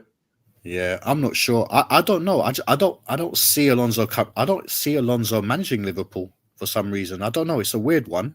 I mean, you know, we could have got him, but I think his heart is probably either on Bayern Munich and Real Madrid. And let's face it, like if he doesn't hit the ball running at Madrid, he won't be there for long. He'll be out of a job for, you know. Yeah. So I don't think he'll want to damage his reputation by. Maybe actually when you think about it, maybe he might not want to damage his reputation. Remember, he's going to a team with big egos: Vinicius Jr., Mbappe, Jude Bellingham, Valverde. You know, there's some big players there. You know what I mean? And I'm not saying that the squad that he has now don't have big egos, but nothing compared to Real Madrid, innit? So it won't be easy for him. At Madrid, even though he's a legend, but you can see even like people like Zidane, who are brilliant legends, they got rid of him. You know what I mean? So, yeah. And he won a Champions League for them, didn't he? One or two. Yeah, I did actually. He 1 or 2. So yeah, it's something of what happened. But I think Madrid, they just not expensive Arsenal. I wanted them to actually finish the only game I wanted them to win, but they bottled it. Yeah, which is annoying. But yeah, they've got a lot of stuff, injuries, like rebuilding, and yeah, the midfield is good. Like they got young, but I guess they haven't got the Cruz type. And if they get a Subamendi, then maybe one of Camavinga, Tchouameni will leave, because I don't see, there was someone in that midfield will leave, and that's fine. We'll be there. We'll be there to pick up the scraps. But in terms of us, I just think that our midfield is kind of rampacked in a sense in terms of players. It's just the quality is not there. So I think what Arnie needs to do, don't waste time. And if you're not going to use Endo, just let him go or whatever, or Elliot, and then just get that DM that can just sit there and then grab. And like you said, Bazza, we've got CB, grab can rotate with him, or you can push him as an 8, and then we could have more fluidity. We have that DM, and that's why Slot's arrogance cost us in 2 important games, Because at the end of the day, the Endo, the Elliots, well, all right, even though he hasn't played, but again, the Chiesa, and yeah, I know Kwanzaa's had the best start, but you can still play. Like, I just don't get it. They've all got bodies of work. It's not like they've came in and they've been complete bums, or not bums, but just flops. They've all got body work. So play these games. We could have even won these games. I know life doesn't guarantee. We'd have had better chances. I mean, it's been since January. For me, I've been saying it, rotate, because we're winning. But as you know, Baz and JK, we discussed it on 12th Man. We've been Moments FC, and we're getting the wins. And I've been caught. Someone, I think Baz on Liverpool 12th Man's channel, they got upset because we're moaning too much, saying we're going to win the league 20, and that's what a lot of the naysayers will say. We're winning the league. I said, yeah, fine, no problem. Once we complete it, Baz, mate, I'm going to be on camera, mate. Yeah, I don't drink, but I'll be swishing champagne, whatever. Yeah, great. But great, mate. You know what I mean? Might do a backflip. Who knows? But but at the same time, Baz, as you know, and Jacob, you got to be balanced with it. Slot, we praise them highly, but we can't just be hypocrites and just praise him. We need to be criticized. And what's annoying for me is that Villa's performance against PSG. And I know PSG, don't get me wrong, they're good, but if we would have rotated that squad or put half the effort in, we again, it's very hard. It's hard to say, but we might have been playing Arsenal, because Villa, mate, they could have took it extra time. They could have won. That's the thing. The cup final is a cup final, man. Newcastle are going to be up for it. So why don't you play an Endo who's got a body of work, or play these players? Like, it's not like, again, he thought he was too smart and it cost him. And regardless of whether he likes them or not, again, the Peps, the Josie, all the great managers, players that they've in the squad, you know, and you know when they look and say, you know what, you ain't going to be in my team next season, but they're smart enough to say, you know what, come and just do a job for me. No problem. Just do a job, and then end of the day, in end of May, we shake hands, goodbye, thank you for your service. But no, you want to do it's like a man who's trying to play Houdini, saying 13, 14 players when you got more than that. I mean, let's be real, you know what I mean? And that's something he can't be doing that next season because he's not. Again, people think all of a sudden like Slott's gonna wave a magic wand and you have all these players. No, it's gonna take him. For me, it's gonna take him about another year and a half, or even 2 years before you see the Slot squad, whoever that may be. So next season, he has to not be arrogant. And if some of the players still at the club for whatever reason, he has to use them. Otherwise, the four of us and more, we're going to be more talks, and we might not be so lucky in saying there's a Premiership League in the cabinet, you know? So, yeah, you know, the thing is, Nalante, the thing is, bro, like a lot of Dutch managers are very arrogant, are very like headstrong. True. And I think the problem with him, he's very headstrong. You know the cup final in particular. Yeah, bro. Please make me understand the logics of Dan Burns, some big like giant. Yeah, been marked by, and how many times we had that warning? Who's marking him? Was it Mac. I think it was McAllister, right? Little man Mac. Yeah, smallest guy on the pitch. How many opportunities? And bro, the tactics were wrong. Especially the game before that. Who did we play? And we lost that as well. It's like, you know what? There were some serious big errors from this guy. And again, that's when, like I said, that Ancelotti eyebrow is been raised. I'm raised it by watching those last few games. And like I said, you know, Liverpool fans don't take lightly, you know, losing at Wembley. Well, our record at Wembley over the last few years has been brilliant, but he needs to pattern up soon because we will be 100%. having we will be having that conversation. You know what I mean? We like, will be there, guys. We will be there. Yeah. See, JK is so silent. When you remind him of those games, he's getting angry, and he's getting angry now. That's why JK's silent. He's getting furious at what Arnie's doing to some of his players. That's why JK's silent. Yeah. JK, you there, bro?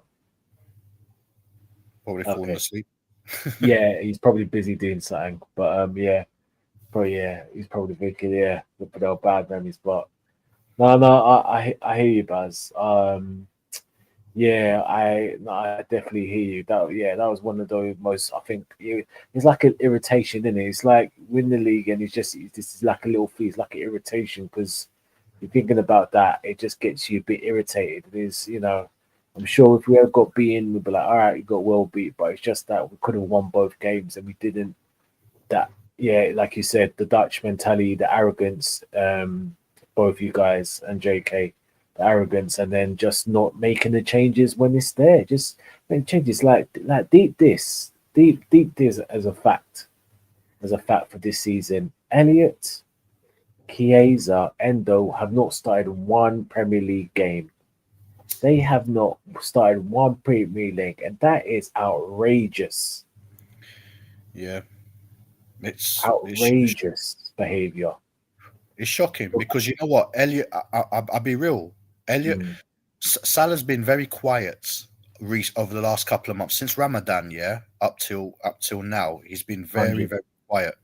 And you know, we've relied so much on Salah. I think Slot relies so much on Salah. Yeah. But when Salah's quiet, where is the spark? Because Diaz is just, you know, beating his man like 3-4 times and doing nothing. Yeah, Gakpo's only come back from injury, he's a bit rusty. Trent has been on and off, been more of a defender than a forward than anything this season. Every now and then, obviously, he'll bring a blind over pass. But when he goes next year, and we lose, and Salah's not on it because he does have those dips towards the end. Salah, especially. What are we doing in terms of creativity? Because Szoboszlai isn't. He's a runner. When I look at Szoboszlai, I think of Szoboszlai as another Henderson. It's mad because this guy used to be so advanced and attack minded, could score free kicks, could do a lot, yeah. But he's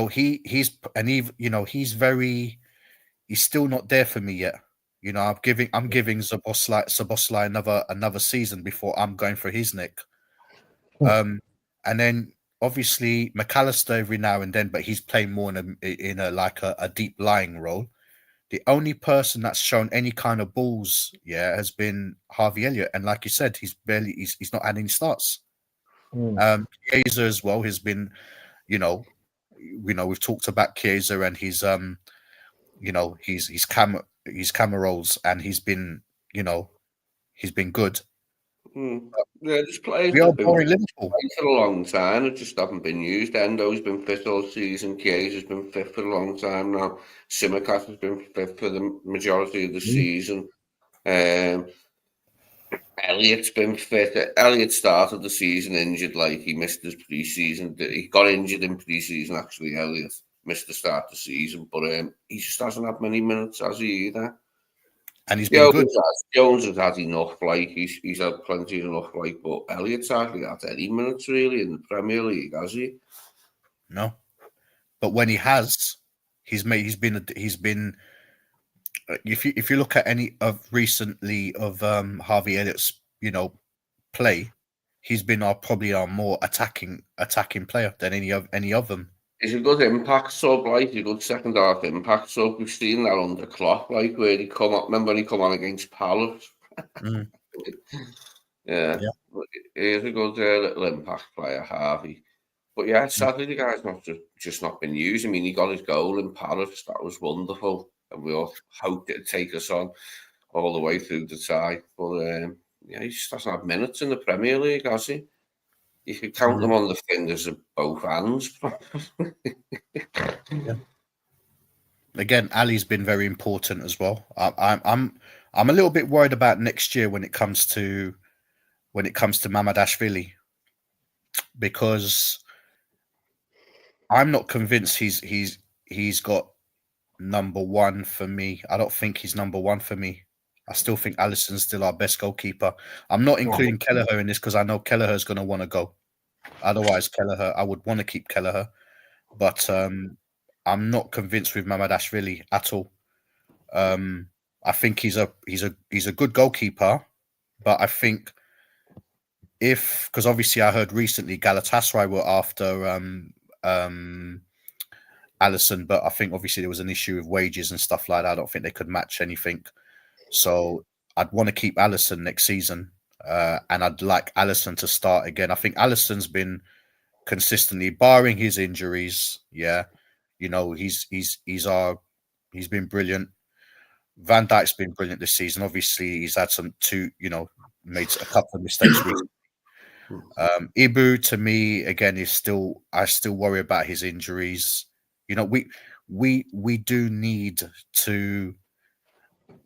We do need a lot. Like I think Lee, you mentioned, we need about 6 players and stuff like that. You're right, but remember who we're owned by, and I said, that's why this might have to be one of them. We might have to make do with him in midfield. Might not buy a DM. You might say, right, you come back and you play instead of Ryan when he's tired. I think we get a DM. I think, you know what? I think in my liking, I think we need a right back, we need a left back, we need a DM, and we need a forward, as in a striker. So that's 4 players. And if someone like Diaz leaves, then we're going to need a winger as well, because I don't think Chiesa will play. So, I think Jota will stay, even though I've got tired of his injury record, but I don't think he's going anywhere. Can't see anyone buying him, mate, this summer. So I do think Diogo Jota will be one of the forward choices next season. I would like it to be Cunha, that we buy. I think Cunha, he's, like I said, he's a brilliant player. I think he'd fit at Liverpool, but I don't know. People. I haven't really looked into it yet, but you know, he's a little bit of a nutter, isn't he? I don't know if that goes with the Liverpool ways, in it. They'll probably look at him and he's. He's right. João Pedro got sent off for Brighton, didn't he, as well, yesterday? He's another player, like the Brighton striker. Yeah. He's another player, and I think he'd be the closest thing that you can get to Firmino. I'd have Cunha over Pedro. They both got a red card. That's the only red card that he's ever had, though. Cunha, apparently.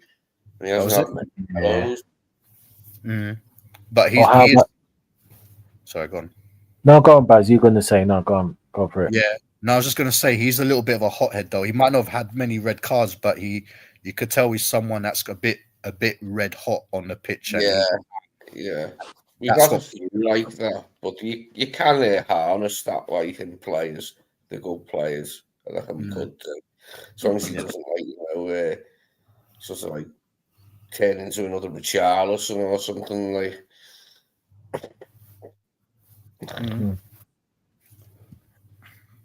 No, that's 100%. Just read some of these comments up, and then we'll just make some chat, and then we'll just. JK's been missing in action, so yeah.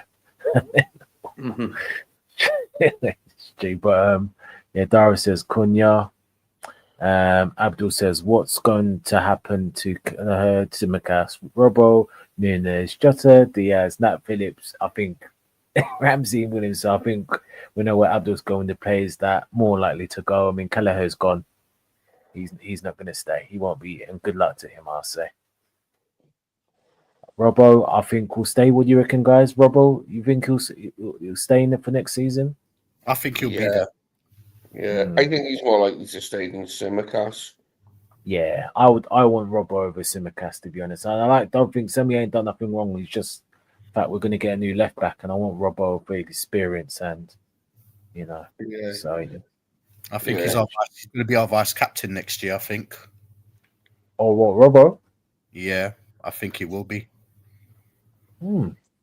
That's actually, that's the point. Yeah, seniority over Salah. Could be Salah as well, but I think Robbo's have got a bit more presence in it. True. I think Robbo's the one that will be like, "Yo, get in there," sort of thing. Whereas Salah, I don't think Salah's got that in him, in it. No, I don't know. I could be wrong. Yeah, that's true. Abdul says there aren't many top strikers in world football, so will they need proven goal scorers next season in the Premier League? Yeah, I think so. I mean, speaking of which, let me just follow up on Abdul's question for both of you. Who would you rather out of Cunha or Osimhen? Who would you rather out of the two? Cunha for me. Cunha for me, because he's already in the Prem and has proved he can score goals, and plenty of them, and plenty of different types of goals as well. Just nice finishes. I think he could definitely do that for us. I think he'd link well with Salah and Diaz and Gakpo. Obviously, we probably still have Jota as well. Whether Chiesa will be here is another thing. But I mean, we've got Harvey Elliott who can play in Mo's position, but he's not. I don't like Harvey there. Like he's a 10. Not as a false nine. No. I didn't like Harvey as one of the three midfielders either. Like it under Klopp when we had like a 6 and like one left and one wide. Didn't like it when he played. Yeah. Done all right, to be fair. I didn't mind him. Yeah, he did. I know it was good for him. It was good for his football and education, but I prefer him like as a 10. Yeah, as like where Szoboszlai is playing now at the moment. That's where I prefer Harvey. That's where he's at his best, I think, isn't he? Yeah, I think I agree with both of you boys. I think with Cunha and Osimhen, they're the two main ones at realistic signing strikers, if I'm honest. I don't think, like you said, so Isak and other ones that I would want are just unrealistic. So I think they're the two best options in terms of availability this summer. So yeah, I agree with you guys. I'll go with Cunha. I'm in agreement with Abdul there that Kirk has 50 million might be too much for us because we've never, like I said on that one, we've never spent that big on a fullback before. We've spent like 15 to 20 million on a fullback before. but going up to like 50 million for Kirkaz would be big for The us. VAT's gone up now. When you look at it, that's the going rate for a good quality. It is. We're going to have to get over that we've never paid big for a fullback before. You know, last ones we bought Robbo, we bought Moreno. You know, so we bought Calvin Ramsey, obviously, for 5 million, didn't we? Yeah. But yeah, we've never spent big on a fullback, but you've got to pay the going rate, haven't you? If you want specific players, if that's who you want. And he's quite young as well, isn't he? We've got no idea. 23, I think. Yeah. 22, 23, yeah. It is what it is. Yeah, we'll see what happens on that. So Dara says a definite dig at Nunes for me. So he's talking about the number 9 goals comment. Yeah, probably so. And then Dara says, I actually liked Arnie's comment. The time of pussyfooting around is over. We are Liverpool. We hear it. I get it. Yeah, that's true. It's just the owners we have. Abdul says, how much are we going to spend in the summer? These owners don't spend much in the transfer market, 50 to 200 million. And that's $1 million question. We'll wait until July, and we'll find out more. To Abdul says, to avoid past transfer mistakes and buy quality players. Again, we shall see. Hasn't been that bad. Sorry on that last one. To be honest with you, the last recently, like when it comes to our players, they haven't been that bad. All right, Nunes, you could probably argue, you know, and obviously Keita, but a lot of the other players have been actually quite good. Our recruitment's been quite good, to be fair. They've lasted this long, in it when you deep it, like people like your Salahs and Mane's and Firmino's and all sorts. They've been Alisson, Van Dijk. They've all been good. No, I hear you, but it's not that. Yeah, that's a fair point. Edwards, well, he's not doing it with Richard Hughes, so yeah, we should have some stability. See where we go for transfers. Abdul says, Klopp, no, he's not. He's already come out with his agent, or Alonso next Real Madrid's coach will be Sabi. Klopp's agent has already come out. We should have beaten, Abdul. I mean, me, Baz, and Lee, JK. We could talk about that for another hour, honestly, and go into it. But yeah, that's true. Obviously, that's from you, Lee. Come to me. Yeah, that's true. Yeah, no, that's true. I mean, but at least, I mean, like you said, Baz, at the end of the day, those defeats were frustrating, learning curves, because we could have, you know. But at the end of the day, we're going to wrap this Premiership League. If it's not tomorrow, it's next week. The next 2 weeks, that Premier League is wrapped up, number 20. And we just hope to celebrate that. And then we'll just pray. And believe me, I'm a man of, I believe in God. And I'll tell you, I am praying for Man United and Arsenal not to win the respective European trophies. Believe me. I do not want that to happen. I'm happy for Spurs. I'm worried.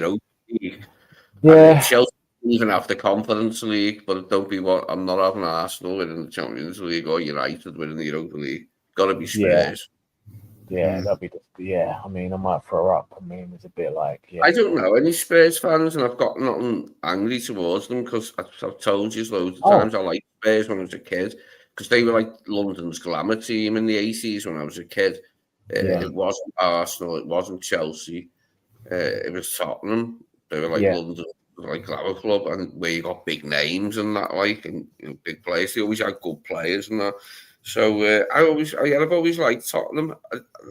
Some people say like they don't like some of their fan base, but I've never met an Arsenal, a Tottenham fan in real life.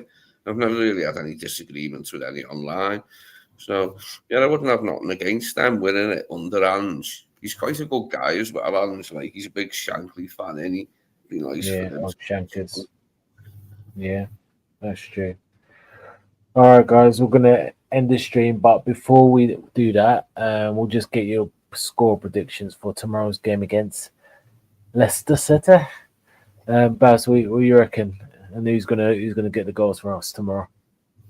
Are we at Anfield? No, Walker's. King Power. King's Power, sorry, Walkers or King's Power, yeah.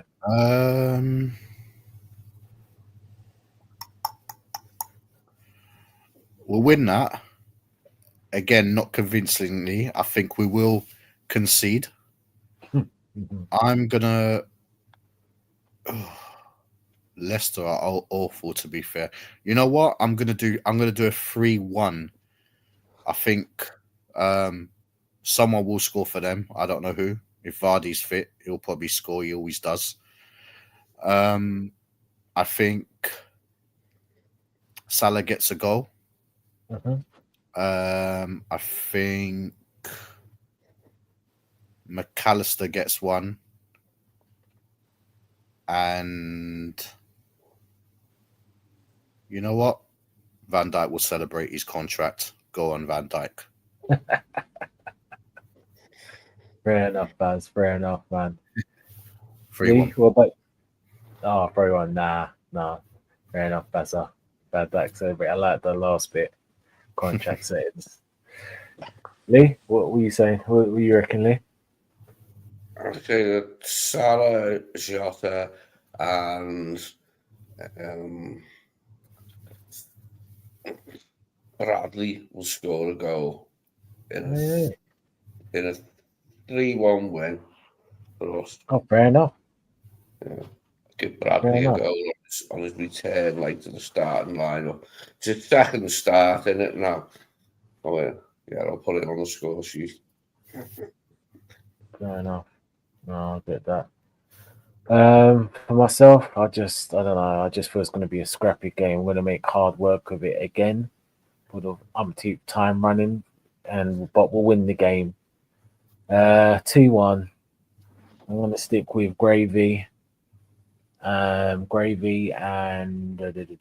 Mo. Yeah, Gravy and Mo. Gravy and Mo for me.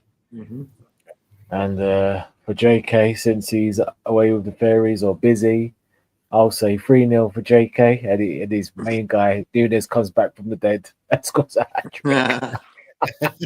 Oh, there you are, JK. It ain't Christmas, bro. No, see, there you go. Nunes, he woke up. Yeah. I think Salah, bro. I think he'll bang a hat trick in. Okay. Let's go with that. I'm going with the 4-0. All right. I really like Leicester are not great. I'm not going to give him a goal. So for me, Salah, I look to see Salah get 2 more assists, 3 more to get that record, as well. Yeah, that'd be good. That'd be lovely. For me, he was best player in the world this season, and it would be really nice for him to finish the season off top numbers. I think he will. I think he will be that Premier League top scorer. Unfortunately, I don't think he gets Ballon d'Or. Yeah. Baz, yeah. Just that Champions League bit in it. So though some people still reckon he's got a great chance, but yeah, just I doubt it. It's because it's Salah, innit? They'll give it to probably Dembele, I think. Yeah, maybe, but it's just I guess let's hope, man. Let's hope PSG first to go do their job part and just flipping out, just get Arsenal off this gassing train, this gravy train, potentially. When you look at Arsenal and you look at Saka was their difference again. Yes. Yeah. Do you remember when Salah was marked out by Mendes? Was it Mendes? Oh God, yeah. Oh, Mendes Mendes is probably the best left back in the world right now, and I think he hopefully he'll keep Saka. Think so? I think so. I don't think. You know what? I'm actually gonna just come out there and just say straight. I think they're gonna get blitzing by PSG. Okay. I'm all for it. I'm all for it. I really am all for it, Baz. But I just think it's not going to be, because Villa nearly knocked PSG out, and Arsenal, they've got every chance. They're not going to do what we did and sit back. They're going to press them in. One thing I've noticed from PSG is that they struggle a little bit when they've been pressed upon. I'll be real. I think you know, obviously Villa, they won today, didn't they? They beat Newcastle, right? Yeah. Yeah. Uh-huh. I think Villa, a team, are not to be, not to be messed with, and I think Villa did well, but I think, on their day, PSG will the thing is, Aston Villa are not that. I don't mean it in a disrespectful way to Aston Villa. I mean, like, they're not the Man City, they're not the big glamour team, are they? They're a great team, you know what I mean? They've got some great players, but I think when a team like PSG and Arsenal play, it's going to be like, because it's a glamour tie, I think PSG will raise their game. I think they didn't raise their game against Villa. But having said that, I think, have Arsenal beaten PSG this season? Haven't they? Yeah. That's before PSG weren't in great form. They were a bit trying to find a way, I think, because all the changes. They beat them 2-0 comfortably at the Emirates. So, well, they've won the league, haven't they, PSG now? So to be fair, I think their big players will be focused on that, and I think them are gonna like tear apart. Oh, so Baz, I want these brothers to kick rocks and to suckle these Arsenal brothers back into submission and back into current man settings. That's what we need. But we'll see how it's going to be. Vive la France! French and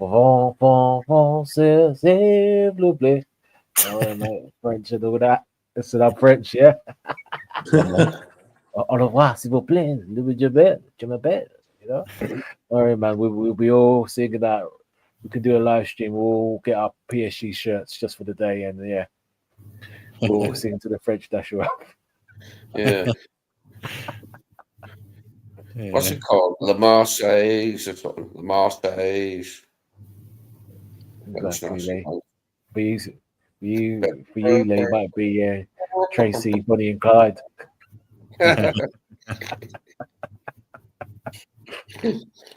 Well, just before, I'm just gonna play something quickly before it goes. I pick up everyone who's still in the chat, still watching. JK, you there? Yeah. Mm-hmm. Yes, I'm just gonna play this, and then you can read out the last few comments anyway. Since then we'll wrap it up. Yeah. Anyway, yeah, Grizzly. But I'm just gonna play this quickly. All right, where are we? Yeah, here we go. Lovely job. All right. Just wait for it to come up. Right, and this is my reaction to unfortunately the Asses winning this week.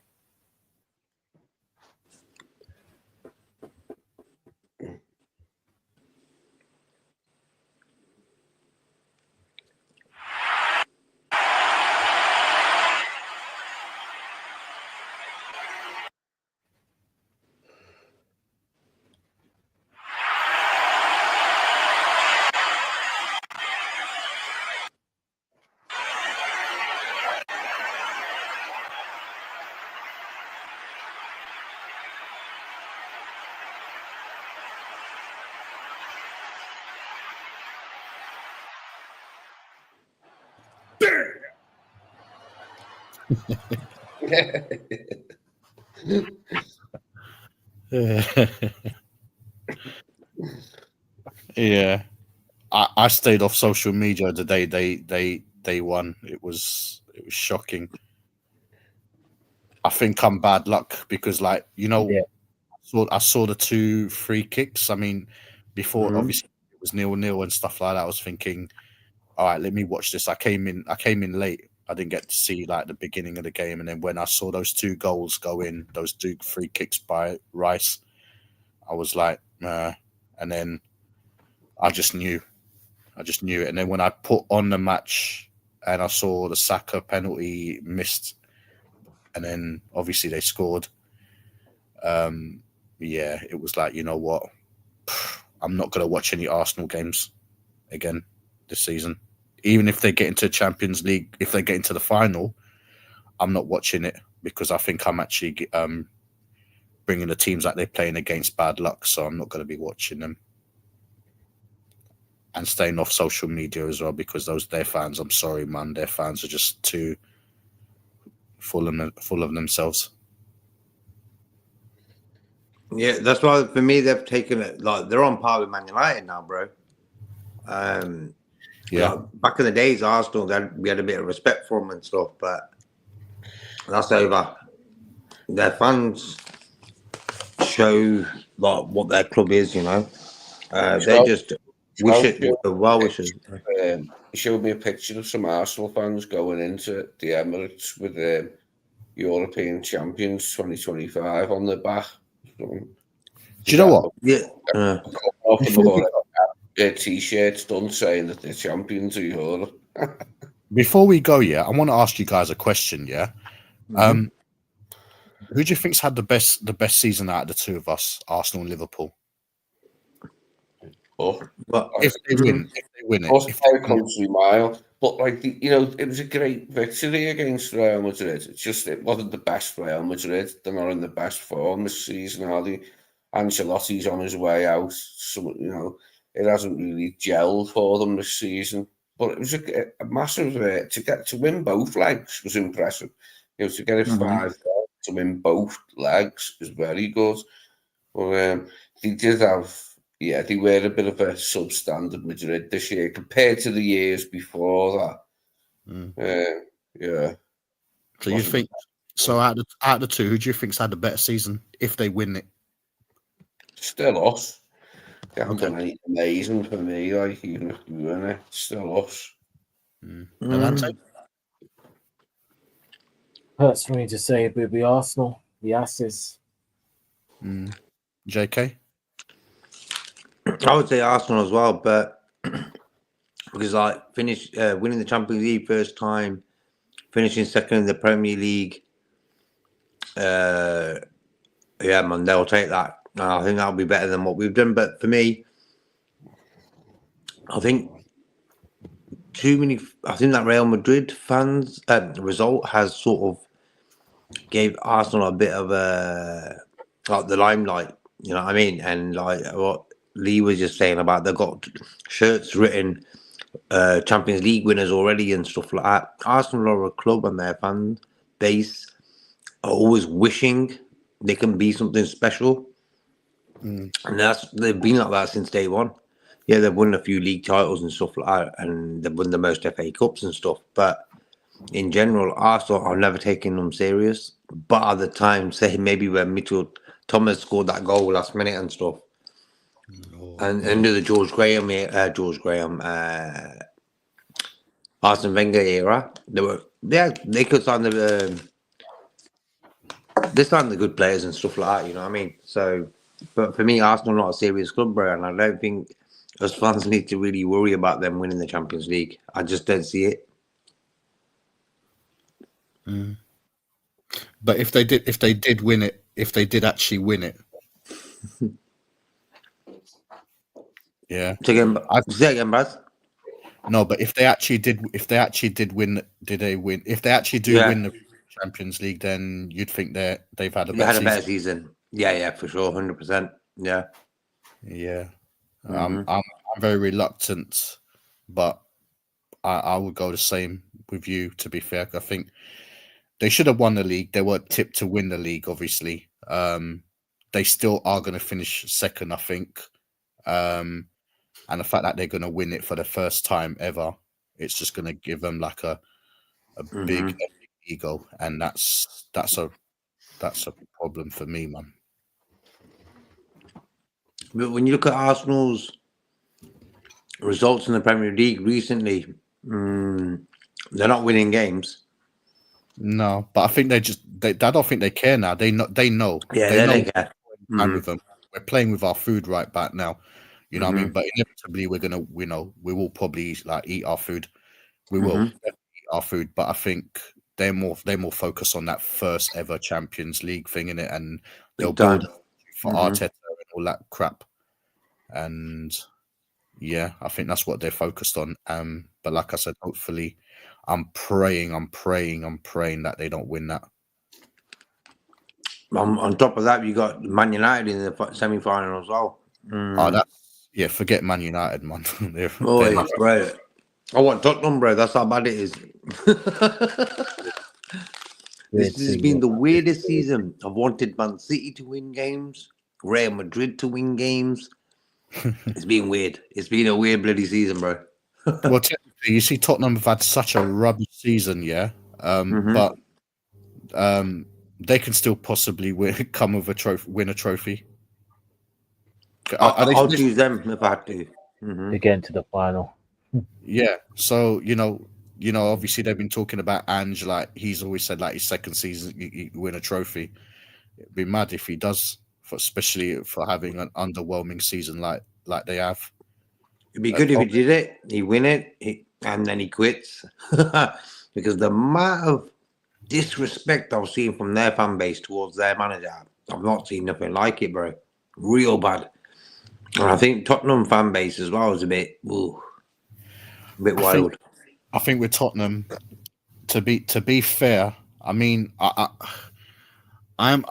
feel for them. I really feel for Tottenham. Obviously, you guys know like my history with Tottenham and that. But what I'd say is like Ange he has got a good team, but his tactics are not great, man. He's not great. But trust me, he's a likable guy. He's a great manager. He's a decent manager. I like him. I rate him. But his tactics in the Premier League are just not it. But if he can go out and win a cup for them, I'd be happy for them. More than Arsenal, anyway.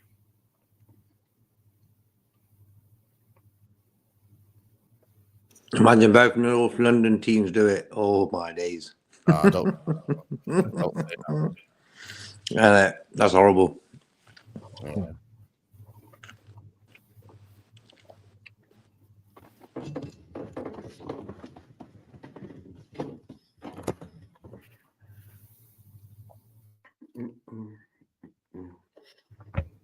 Complete madness. Wrap it up. I'll read this last two. Yeah, just read the comments, yeah. And then we'll wrap it up. Yeah, we'll wrap it up. Abdul says Leicester 1, Liverpool 2. Yeah, that's my prediction. The last comment of the day, big up Carmilio, need to buy Bastoni and Nicola Barella, Liverpool FC, in our dreams. But yeah, we could, but we won't. But I mean, thanks to everyone. I know a lot of people come out, Daras, etc. The few people that are watching, big up yourself. Please like, share, and subscribe. Big up Baz. Baz, are you going to be available for any more that we do? Yeah. I'm sorry, I was out and about. It was just the last couple of times I've not been able to make it. But when I saw you guys on, obviously I had the link. Yeah, I'm free. Send me when you guys are ready. I'll be available for tomorrow. I think JK mentioned that he's giving me the times and that. I just send me the link and I'll be there tomorrow. Sorry, bro. Sorry. That's one, guys. Yeah, so can hear you in the panel anyway. Lee, you got anything to say? You got anything you want to say to the viewers that are watching? Just to wrap up. Yeah, just cheers for having us on, guys. Thanks to the people that were in chat. See you later. Cheers, guys. Cool. Baz, anything to say to the chat? Oh, so go on, Baz. No. I think I already said it. But yeah, big up to the chat and don't forget to smash the like and subscribe, comment, and see you soon. And for me, bless up Fozzie, always 12 man, Brian, Lee, Baz coming on as well, bro. Nice one for that. Everyone in the chat as well. Bless up and look forward to today's game. Not tomorrow, it is today. Looking forward to it, bro. We could be champions tonight. So just remember where you were this time. Come on, Ipswich. But serious question now. Do you reckon we could do it tomorrow if Arsenal mess it up? Yeah, I think that's what it is, isn't it? We just need to. I think we'll beat Leicester, and if they lose, that's it. That's it, isn't it? Really. That's true. But in a weird sort of way, I'll prefer if it was at Anfield beat Tottenham. That would be better for me. You never know. We've won it. I don't even care, to be fair. I don't care who gives us the Guard of Honor. We just need to win later on and then win our next game. That's it. Whatever they do, we've won it. We just need two wins. Hopefully one after tomorrow. After today. Yeah. So sorted.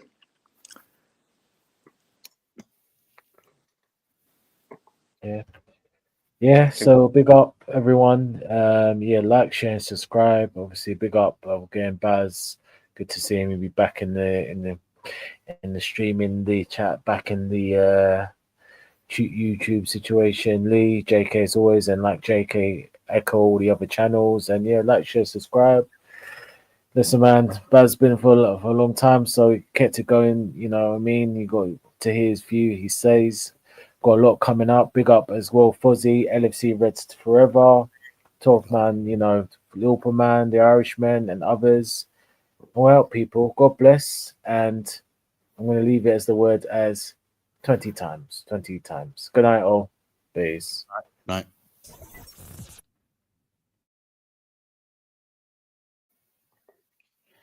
Brilliant stream live, guys. Well done, man.